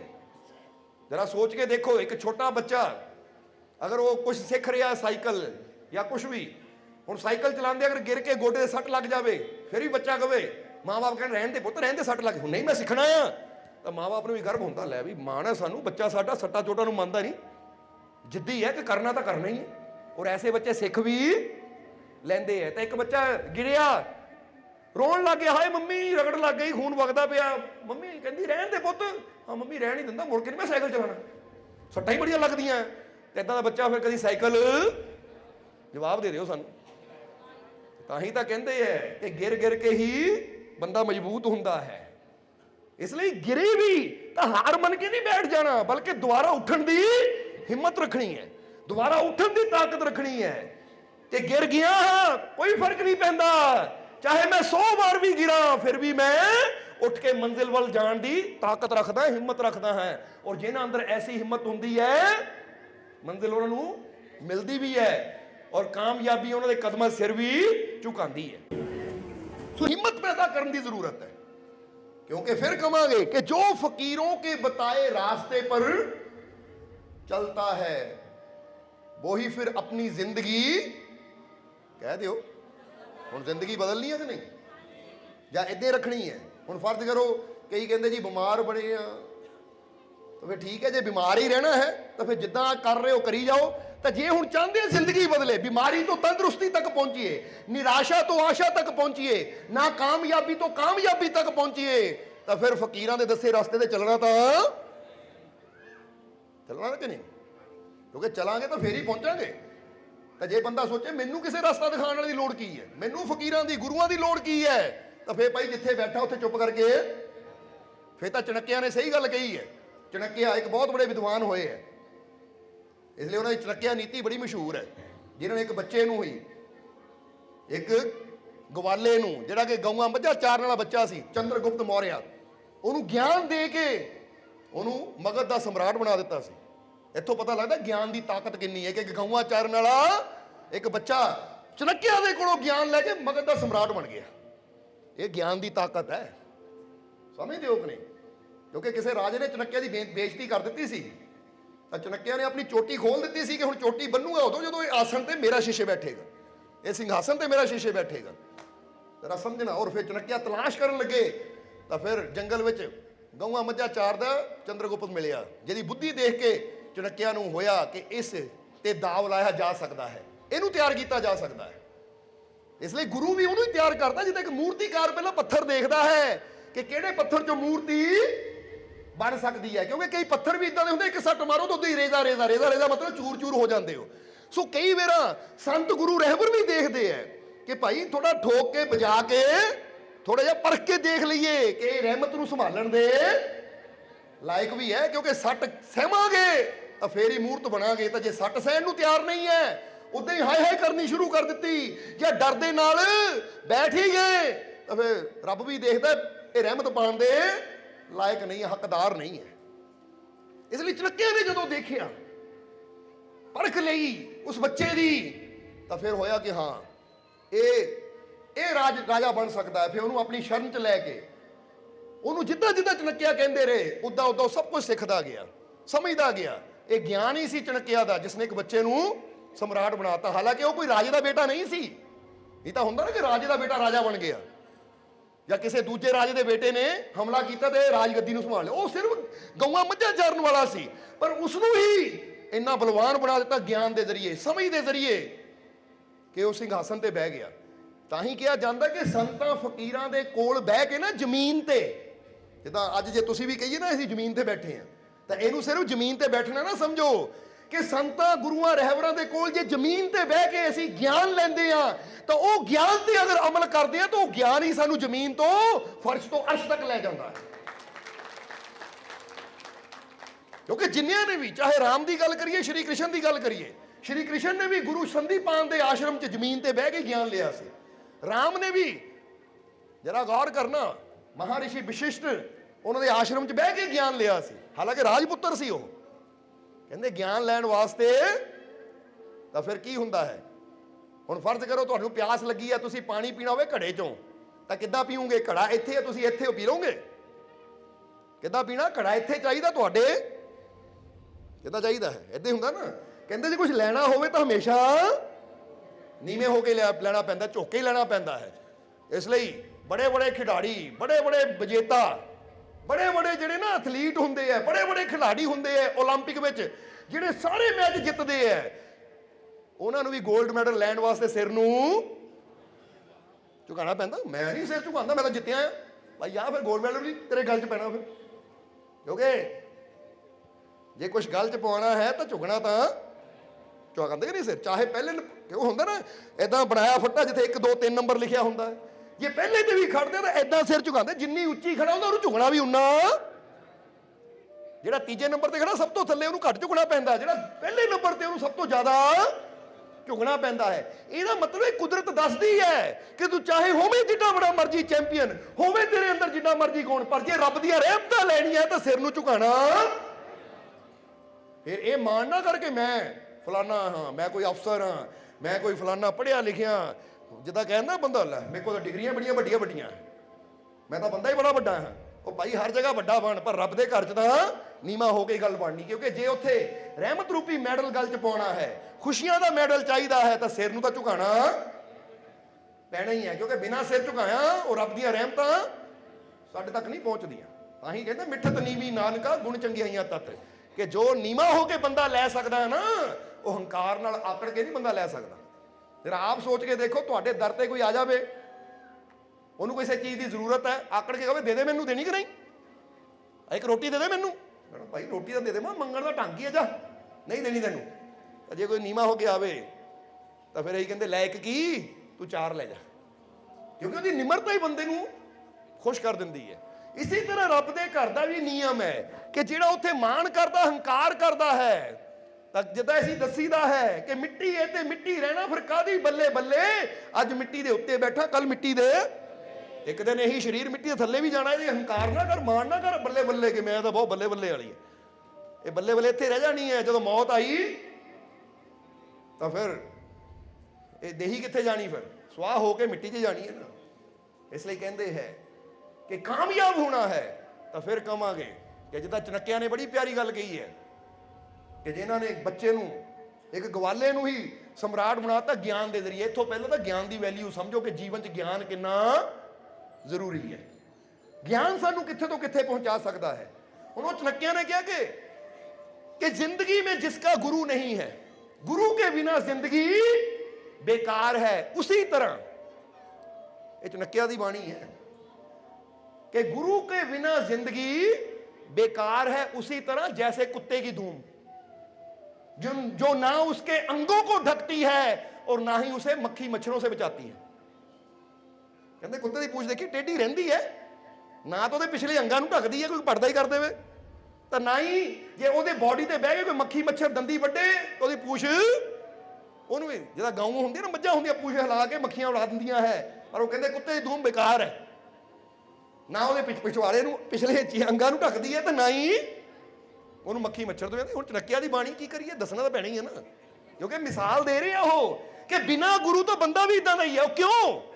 ਕਿਉਂਕਿ ਉਹ ਇਨਸਾਨ ਨਾ ਤਾਂ ਕਿਸੇ ਦਾ ਪਰਦਾ ਰੱਖਦਾ ਹੈ, ਤੇ ਕਿਸੇ ਦਾ ਪਰਦਾ ਰੱਖ ਲਵਾਂ, ਉਹਦੇ ਕੋਲ ਜਿਹੜਾ ਵੀ ਹੈ ਨਾ ਪਰਦੇ ਚੱਕੀ ਜਾਣੇ। ਉਹ ਤੈਨੂੰ ਪਤਾ ਉਹ ਇਦਾਂ ਹੈ, ਉਹ ਫਲਾਨਾ ਉਦਾਂ ਹੈ, ਕਿਉਂਕਿ ਕੋਈ ਗਿਆਨ ਉਹਦੇ ਅੰਦਰ ਕਰਦੇ ਨਾ ਕਈ ਵਾਰ ਘਰਾਂ ਦੀਆਂ ਗੱਲਾਂ। ਤੈਨੂੰ ਪਤਾ, ਕਿਸੇ ਨੂੰ ਨਾ ਪਤਾ ਹੋਵੇ, ਤੈਨੂੰ ਪਤਾ ਉਹ ਫਲਾਨੇ ਗੁਆਂਢੀ ਦੀ ਕੁੜੀ ਕੀ ਕਰਦੀ ਹੈ, ਉਹ ਫਲਾਨਾ ਮੁੰਡਾ ਕੀ ਕਰਦਾ ਹੈ, ਉਹ ਫਲਾਨੇ ਬੰਦੇ ਦਾ ਪਤਾ ਤੈਨੂੰ। ਉਹ ਐਵੇਂ ਦੂਜਿਆਂ ਦੇ ਪਰਦੇ ਕਿ ਖੋਲੀ ਜਾਣਗੇ, ਦੂਜਿਆਂ ਨੂੰ ਜਿੱਦਾਂ ਨਾ ਬੇਪਰਦਾ ਕਰਨ ਦੀ ਕੋਸ਼ਿਸ਼ ਕਰਨਗੇ, ਕਿਸੇ ਦਾ ਰਾਜ ਨਹੀਂ ਰੱਖਣਗੇ। ਉਹ ਰਾਜ ਨੂੰ ਇਦਾਂ ਉਛਾਲਣਗੇ ਕਿ ਦੁਨੀਆ 'ਚ ਉਹਦੀ ਹੱਸੀ ਹੋਵੇ।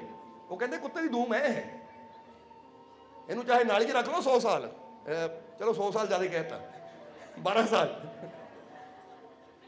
ਪਰ ਇਹਨਾਂ ਫਿਰ ਵੀ ਟੇਢੀ ਦੀ। ਇਹ ਵਿਦਵਾਨ ਚਣਕਿਆ ਦਾ ਬਚਨ ਹੈ। ਇਸ ਕਰਕੇ ਉਹ ਕਹਿੰਦੇ ਬਿਨਾਂ ਗੁਰੂ ਤੋਂ ਬੇਗੁਰੂਆ ਜਿਹੜਾ ਹੈ ਨਾ, ਉਹਦੀ ਜ਼ਿੰਦਗੀ ਬੇਕਾਰ ਹੈ। ਉਹ ਇਸੇ ਤਰ੍ਹਾਂ ਹੈ ਜਿੱਦਾਂ ਕੁੱਤੇ ਦੀ ਧੂਮ। ਇਸ ਲਈ ਹੁਣ ਸਮਝ ਲੈਣਾ, ਇੱਥੋਂ ਦੱਸ ਕੀ ਰਹੇ ਗੁਰੂ ਦਾ ਜੀਵਨ 'ਚ ਗੁਣਾ, ਕਿਉਂਕਿ ਉਹ ਕਹਿੰਦੇ ਨਾ ਉਹ ਕਿਸੇ ਦਾ ਪਰਦਾ ਰੱਖਦਾ ਹੈ, ਤਾਂ ਨਾ ਹੀ ਕਿਸੇ ਦੇ ਕੰਮ ਆਉਂਦਾ ਹੈ, ਨਾ ਹੀ ਕਿਸੇ ਦਾ ਭਲਾ ਕਰਨ ਦੀ ਕੋਸ਼ਿਸ਼ ਕਰਦਾ। ਜਿੱਦਾਂ ਗਊਆਂ ਮੱਝਾਂ ਦੀ ਪੂਛ ਤਾਂ ਫਿਰ ਭਲਾ ਕਰ ਦਿੰਦੀ ਹੈ ਮੱਖੀ ਮੱਛਰ ਉਡਾ ਕੇ। ਜੇ ਇਨਸਾਨ ਦੇ ਜੀਵਨ 'ਚ ਕਿਸੇ ਨਾ ਪ੍ਰੋਬਲਮ ਹੈ, ਮੱਖੀ ਮੱਛਰ ਦਾ ਮਤਲਬ ਹੈ ਕਿ ਜੇ ਕੋਈ ਪ੍ਰੋਬਲਮ ਬੰਦੇ ਨੂੰ ਪਰੇਸ਼ਾਨ ਕਰ ਰਹੀ ਹੈ, ਕੋਈ ਪਰੇਸ਼ਾਨੀ ਇਨਸਾਨ ਨੂੰ ਤੰਗ ਕਰ ਰਹੀ ਹੈ, ਤਾਂ ਜਿਹੜਾ ਗੁਰੂ ਵਾਲਾ ਹੋਏਗਾ ਉਹ ਕਹੇਗਾ ਭਾਈ ਗੁਰੂ ਨੇ ਗਿਆਨ ਦਿੱਤਾ, ਸਿੱਖਿਆ ਦਿੱਤੀ ਕਿ ਜੇ ਇਹਦੀ ਮਦਦ ਹੋ ਸਕਦੀ ਹੈ, ਅਸੀਂ ਇਹਦੀ ਕੋਈ ਹੈਲਪ ਕਰ ਸਕਦੇ, ਕਰੀਏ, ਇਹਨੂੰ ਮੁਸ਼ਕਿਲ 'ਚੋਂ ਕੱਢੀਏ। ਹੁਣ ਕਹਿੰਦੇ ਕਿ ਨਹੀਂ, ਸ਼੍ਰੀ ਗੁਰੂ ਰਵਿਦਾਸ ਜੀ ਵੀ ਕੀ ਕਹਿੰਦੇ ਆ ਕਿ ਐਸਾ ਚਾਹੂੰ ਰਾਜ ਮੈਂ ਮਿਲੇ ਸਭਨ ਕੋ, ਛੋਟਾ ਬੜਾ ਸਭ ਸਮ ਵਸੇ। ਹੁਣ ਉਹ ਵੀ ਕਹਿੰਦੇ ਇਦਾਂ ਦੀ ਜ਼ਿੰਦਗੀ ਬਣਾ ਕਿ ਕੋਈ ਭੁੱਖਾ ਨਾ ਰਵੇ, ਸਭ ਦਾ ਪੇਟ ਭਰੇ, ਔਰ ਛੋਟੇ ਬੜੇ ਨੂੰ ਪ੍ਰਸੰਨ ਕਰਨ ਦੀ ਕੋਸ਼ਿਸ਼ ਕਰਨਾ ਹੈ, ਉਹਨਾਂ ਦਾ ਖਿਆਲ ਰੱਖਣਾ ਹੈ, ਸਮ ਵਸਣ, ਸਾਰੇ ਰਲ ਕੇ ਰਹਿਣ, ਤਾਂ ਫੇਰ ਹੀ ਮੈਂ ਖੁਸ਼ ਹਾਂ। ਹੁਣ ਆਪ ਬੰਦਾ ਪੇਟ ਭਰ ਕੇ ਖਾਵੇ ਤਾਂ ਨਾਲ ਦਾ ਬੈਠਾ ਭੁੱਖਾ ਹੋਵੇ ਤਾਂ ਫਿਰ ਗੁਰੂ ਪ੍ਰਸੰਨ ਹੋ ਜਾਣਗੇ। ਫਿਰ ਤਾਂ ਜਿੰਨਾ ਮਰਜ਼ੀ ਕਹੀਏ ਮੈਂ ਜੀ ਗੁਰੂ ਰਵਿਦਾਸ ਜੀ ਦਾ ਸੇਵਕ, ਪਰ ਨਾਲ ਬੈਠਾ ਦੁਖੀ ਹੈ, ਉਹਦੀ ਹੈਲਪ ਨਹੀਂ ਕਰ ਰਹੇ, ਤਾਂ ਫਿਰ ਕਾਹਦੇ ਸੇਵਕ ਅਸੀਂ? ਫਿਰ ਤਾਂ ਉਹ ਕਹਿੰਦੇ ਛੋਟਾ ਬੜਾ ਸਭ ਸਮ ਵਸੇ। ਸਮਾਨਤਾ ਚਾਹੀਦੀ ਹੈ ਕਿ ਜੇ ਮੈਂ ਹੱਸ ਰਿਹਾ ਤਾਂ ਮੈਂ ਕੋਸ਼ਿਸ਼ ਕਰਾਂ ਰੋਂਦੇ ਨੂੰ ਵੀ ਹਸਾ ਲਓ ਥੋੜਾ ਜਿਹਾ। ਇਹ ਨਾ ਸੋਚੋ ਹੰਸਰਾਜ ਦੀ ਯਾਦ 'ਚ ਬੈਠੋ ਤਾਂ ਹੱਸ ਹੀ ਰਿਹਾ ਉੱਥੇ, ਕਿਉਂਕਿ ਅਸੀਂ ਤਾਂ ਦੇਖਿਆ ਅੱਜ ਸਵੇਰੇ ਭੰਗੜਾ ਪਾ ਰਿਹਾ ਸੀ ਮਾਲਕਾਂ ਦੇ ਪਿੱਛੇ ਪਿੱਛੇ, ਕਹਿੰਦਾ ਮਾਲਕੋ ਘਰ 'ਚ ਸਤਸੰਗ ਹੈ ਸਾਡੇ। ਕਿਉਂਕਿ ਇੱਥੇ ਜਦੋਂ ਦੇਖੇ ਖੁਸਰੋਪੁਰ ਜਾਂ ਕਿਤੇ ਵੀ ਸਤਸੰਗ, ਸਭ ਤੋਂ ਪਹਿਲਾਂ ਗੱਡੀ ਦੇਖ ਕੇ ਉਹੀ ਨੱਚਣਾ ਸ਼ੁਰੂ ਕਰ ਦਿੰਦਾ ਸੀ। ਅੱਜ ਵੀ ਸਾਨੂੰ ਉਹੀ ਨਜ਼ਰ ਆ ਰਿਹਾ ਕਿ ਨੱਚ ਰਿਹਾ, ਕਿਉਂਕਿ ਇਹ ਖੁਸ਼ੀ ਦੀ ਗੱਲ ਨਹੀਂ ਕਿ ਉਹਦੀ ਰੂਹ ਸਾਡੇ ਕੋਲ ਮਾਲਕਾਂ ਕੋਲ ਬੈਠੀ ਹੋਈ ਹੈ। ਇਸ ਤੋਂ ਬਾਅਦ ਬੜੀ ਹੋਰ ਖੁਸ਼ੀ ਕੀ ਚਾਹੀਦੀ ਹੈ? ਰੋਇਆ ਤਾਂ ਉਹਨਾਂ ਵਾਸਤੇ ਜਾਂਦਾ ਜਿਹਦੀਆਂ ਰੂਹਾਂ ਰਸਤੇ 'ਚ ਭਟਕਦੀਆਂ ਫਿਰੀਆਂ ਹੋਣ। ਸਮਝਦੇ ਹੋ ਕਿ ਨਹੀਂ? ਉਹ ਕਹਾਣੀ ਸੁਣੀ ਹੋਣੀ ਤੁਸੀਂ ਸ਼੍ਰੀ ਗੁਰੂ ਨਾਨਕ ਦੇਵ ਜੀ ਦੇ ਜੀਵਨ ਦੀ। ਇੱਕ ਆਦਮੀ ਸ਼ਰਾਧ ਕਰ ਰਿਹਾ ਸੀ ਤਾਂ ਉਸ ਵੇਲੇ ਸ਼੍ਰੀ ਗੁਰੂ ਨਾਨਕ ਦੇਵ ਜੀ ਮੁਸਕਰਾਏ, ਕਹਿੰਦੇ ਕਿਹਦੀ ਕਾਹਦੇ ਵਿੱਚ ਸ਼ਰਾਧ ਕਰਦੇ? ਕਹਿੰਦੇ ਪਿਤਾ ਦੀ ਮੁਕਤੀ ਵਾਸਤੇ, ਕਿਉਂਕਿ ਪੰਡਤ ਜੀ ਕਹਿੰਦੇ ਪਿਤਾ ਨੂੰ ਉੱਥੇ ਪਹੁੰਚਣਾ ਹੈ। ਉਹ ਕਹਿੰਦੇ ਉਹ ਤਾਂ ਕੁੱਤਾ ਬਣ ਕੇ ਬੈਠਾ ਹੋਇਆ ਹੈ। ਸਮਝ ਲੈਣਾ ਜ਼ਰਾ, ਇਹ 'ਚ ਵੀ ਕਹਾਣੀ ਬੜੀ ਪਿਆਰੀ ਹੈ, ਪਰ ਇਸ ਲਈ ਜ਼ਿਕਰ ਕਰ ਰਹੇ ਉੱਧਰ ਚਲੀਏ, ਇਸ ਦਿਨ ਫਿਰ ਦੱਸਾਂਗੇ। ਸੋ ਦੱਸਣਾ ਕੀ ਚਾਹੁੰਦੇ ਆ ਕਿ ਕਈ ਵਾਰ ਇਨਸਾਨ ਕਰਦਾ ਕੀ ਹੈ ਕਿ ਮੈਂ ਉਹਦੀ ਖਾਤਰ ਇਹ ਕਰ ਰਿਹਾ, ਉਹਦੀ ਖਾਤਰ ਉਹ ਕਰ ਰਿਹਾ ਹਾਂ, ਪਰ ਇਹ ਪਤਾ ਨਹੀਂ ਕਿ ਜੇ ਜੀਂਦੇ ਜੀ ਸਿਮਰਨ ਨਾ ਕੀਤਾ, ਜੀਂਦੇ ਜੀ ਅੱਛਾਈ ਨਾ ਕੀਤੀ, ਤਾਂ ਸਾਡੇ ਮਰਨ ਤੋਂ ਬਾਅਦ ਕੋਈ ਦੂਸਰਾ ਮੰਤਰ ਪੜ੍ਹੀ ਜਾਵੇ, ਪੂਜਾ ਪਾਠ ਕਰੀ ਜਾਵੇ, ਤਾਂ ਉਹਦਾ ਸਾਨੂੰ ਕੋਈ ਫਾਇਦਾ ਨਹੀਂ ਹੋਣਾ। ਜੀਂਦੇ ਜੀ ਸਾਨੂੰ ਹੀ ਸਿਮਰਨ ਕਰਨਾ ਪੈਣਾ, ਜੀਂਦੇ ਜੀ ਸਾਨੂੰ ਹੀ ਅੱਛਾਈ ਕਰਨੀ ਪੈਣੀ ਹੈ। ਸਮਝਦੇ ਹੋ ਕਿ ਨਹੀਂ? ਹੁਣ ਫਰਜ਼ ਕਰੋ ਤੁਹਾਨੂੰ ਲੱਗੀ ਹੈ ਭੁੱਖ, ਲੱਗ ਗਈ ਭੁੱਖ, ਫਰਜ਼ ਕਰੋ ਭੁੱਖ ਲੱਗੀ ਹੈ ਤੁਹਾਨੂੰ, ਹੁਣ ਪੰਡਤ ਜੀ ਨੂੰ ਬੁਲਾਓ, ਲੈ ਫਿਕਰ ਨਾ ਕਰ, ਮੇਰੇ ਮੋਰੇ ਖੀਰ ਪੂੜੀਆਂ ਰੱਖ ਦੇ, ਮੰਤਰ ਪੜ੍ਹ ਕੇ ਤੇਰੇ ਬਾਪ ਨੂੰ ਭਜਾ ਦੂੰ। ਹੁਣ ਬੰਦਾ ਸੋਚੇ, ਚਲੋ ਕਦੀ ਟਰਾਈ ਕਰਕੇ ਦੇਖਿਓ ਕਿ ਮੇਰੇ ਪਿਤਾ ਜੀ ਇੱਥੇ ਬੈਠੇ ਹੈ, ਪਰ ਉਹਨੂੰ ਨਾ ਪਤਾ ਹੋਵੇ, ਪਹੁੰਚ ਗਏ ਉਹਨੂੰ, ਲੈ ਉਹ ਤਾਂ ਸਾਹਮਣੇ ਬੈਠੇ ਨਹੀਂ ਪਹੁੰਚੀ, ਤਾਂ ਸਵਰਗ ਕੀ ਪਹੁੰਚ ਜਾਣੀ ਉਹਨਾਂ ਨੂੰ। ਸਮਝ ਆ ਰਹੀ ਸਾਡੀ ਗੱਲ? ਕਿ ਜੇ ਸਾਹਮਣੇ ਬੈਠਾ ਮੇਰਾ ਪਿਤਾ, ਤੂੰ ਉਹਨੂੰ ਨਹੀਂ ਭਜਾ ਸਕਦਾ ਮੰਤਰ ਪੜ੍ਹ ਕੇ, ਤਾਂ ਸਵਰਗ 'ਚ ਪਹੁੰਚ ਜਾਣਗੇ। ਐਡੀ ਦੂਰ ਦੀ ਡਿਲੀਵਰੀ ਹੈ ਤੇਰੇ ਕੋਲ? ਕੋਈ DHL ਜਾਂ ਬਲੂ ਡਾਟ ਦਾ ਹੈ ਕੋਈ ਤਰ੍ਹਾਂ ਓਕੇ ਇੱਥੋਂ ਪਾਰਸਲ ਕੀਤੀ ਉੱਥੇ ਪਹੁੰਚ ਗਈ? ਸਮਝਣ ਦੀ ਕੋਸ਼ਿਸ਼ ਕਰੋ। ਸੋ ਇਹਨਾਂ ਭਰਮਾਂ 'ਚ ਨਾ ਰਹੋ ਕਿ ਅਸੀਂ ਜੀਂਦੇ ਜੀ ਪਾਪ ਕਰੀ ਜਾਈਏ, ਨਸ਼ੇ ਕਰੀ ਜਾਈਏ, ਮਰਨ ਤੋਂ ਬਾਅਦ ਸਾਡੀ ਔਲਾਦ ਪੂਜਾ ਪਾਠ ਕਰਵਾ ਦੇਗੀ, ਅਸਥੀਆਂ ਗੰਗਾ 'ਚ ਪਾ ਦੇਗੀ, ਸਾਡੀ ਮੁਕਤੀ ਹੋ ਜਾਏਗੀ। ਇੱਦਾਂ ਮੁਕਤੀ ਇੰਨੀ, ਇਹ ਤਾਂ ਜੀਂਦੇ ਜੀ ਖੁਦ ਨੂੰ ਹੀ ਮੁਕਤ ਕਰਨਾ ਪੈਣਾ। ਜੀਂਦੇ ਜੀ ਖੁਦ ਨੂੰ ਹੀ ਉਹ ਕਰਮ ਕਰਨੇ ਪੈਣੇ ਹੈ, ਜੀਂਦੇ ਜੀ ਖੁਦ ਨੂੰ ਹੀ ਅੱਛਾਈ ਕਰਨੀ ਪੈਣੀ ਹੈ। ਉਹ ਸਾਡੀ ਅੱਛਾਈ ਹੀ ਸਾਡੇ ਕੰਮ ਆਣੀ ਹੈ। ਬਾਕੀ ਤਾਂ ਮਨ ਦੀਆਂ ਤਸੱਲੀਆਂ ਜਿਹੜੇ ਨਿਆਣੇ ਕਰਦੇ ਆ ਬਾਅਦ ਚੋਂ, ਬੱਚੇ ਤਸੱਲੀ ਹੋ ਗਈ ਜੀ ਕਰ ਲਿਆ, ਪਰ ਜੀਂਦੇ ਜੀ ਕੁਛ ਐਸਾ ਕਰਮ ਕਰ ਲਓ, ਜੀਂਦੇ ਜੀ ਕੋਈ ਐਸਾ ਸਤਿਗੁਰ ਫੜ ਲਓ, ਜੀਂਦੇ ਜੀ ਕਿਸੇ ਐਸੇ ਫਕਰ ਫਕੀਰ ਨਾਲ ਜੁੜ ਜਾਓ ਕਿ ਜਦੋਂ ਜਾਨ ਨਿਕਲੇ ਨਾ ਬੰਦਾ ਕਵੇ ਆ ਗਏ ਮੈਨੂੰ ਲੈਣ, ਔਰ ਲੈ ਚੱਲੇ ਆ ਮੈਨੂੰ। ਸਮਝਦੇ ਹੋ ਕਿ ਨਹੀਂ? ਔਰ ਇਦਾਂ ਦੇ ਹਜ਼ਾਰਾਂ ਹੀ ਮਿਸਾਲਾਂ ਤੁਹਾਡੇ ਮੂਹਰੇ ਜੀਵ ਖੜੇ ਕਰ ਸਕਦੇ ਜਿਹੜੇ ਦੇਣਗੇ ਕਿ ਹਾਂ ਬਈ ਸਾਡੇ ਬੱਚਿਆਂ ਨੇ ਦੇਖਿਆ ਕਿ ਮਾਲਕ ਆਏ ਔਰ ਆ ਕੇ ਲੈ ਗਏ, ਕਿਉਂਕਿ ਜਿਹੜਾ ਉਹਦਾ ਲਿਜਾਣਾ ਵੀ ਤਾਂ ਫਿਰ ਉਸ ਨੇ ਹੀ ਹੈ। ਸੋ ਫਿਰ ਇੱਥੇ ਕਹਿਣਾ ਚਾਹਾਂਗੇ ਕਿ ਜੀਵਨ 'ਚ ਗੁਰੂ ਦਾ ਹੋਣਾ ਬਹੁਤ ਹੀ ਜ਼ਰੂਰੀ ਹੈ, ਕਿਉਂਕਿ ਗੁਰੂ ਵਾਲਾ ਇਨਸਾਨ ਜਿੱਦਾਂ ਦੱਸਿਆ ਨਾ, ਦੂਸਰਿਆਂ ਦੀ ਹੈਲਪ ਕਰਨ ਦੀ ਕੋਸ਼ਿਸ਼ ਕਰਦਾ, ਭਲਾ ਕਰਨ ਦੀ ਕੋਸ਼ਿਸ਼ ਕਰਦਾ ਹੈ, ਕਿਉਂਕਿ ਜਿਹਨੂੰ ਗੁਰੂ ਦੀ ਸਿੱਖਿਆ ਮਿਲੀ ਹੁੰਦੀ ਹੈ ਫਿਰ ਉਹ ਕਮ ਸੇ ਕਮ ਕੋਸ਼ਿਸ਼ ਕਰਦਾ ਹੈ ਕਿ ਮੈਂ ਉਹ ਕਰਮ ਕਰਾਂ ਜਿਹ 'ਚ ਮੇਰੇ ਸਤਿਗੁਰ ਦੀ ਖੁਸ਼ੀ ਹੋਵੇ, ਜਿਹ 'ਚ ਮੇਰਾ ਸਤਿਗੁਰ ਰਾਜੀ ਹੋਵੇ। ਉਹ ਕਹਿੰਦੇ ਜਿਹਦਾ ਗੁਰੂ ਨਹੀਂ ਹੈ ਫਿਰ ਉਹਦੀ ਜ਼ਿੰਦਗੀ ਜਿੱਦਾਂ ਦੱਸਿਆ बेकार ही है ਉਹਦੀ। इसलिए इधर जितना ऐसी दस रहे सी कि जो फकीरों के बताए रास्ते पर चलता है वही फिर जिंदगी, अगर जिंदगी बदलनी है तो फिर सानू फकीरां गुरुआं रहबरां दे दसे हुए रास्ते ते चलना ही पैना है, क्योंकि संत गुरु रहबर सानू वो मार्ग दिखाते हैं जिहदे नाल साडे जीवन च हौली हौली बदलाव आना शुरू हुंदा है।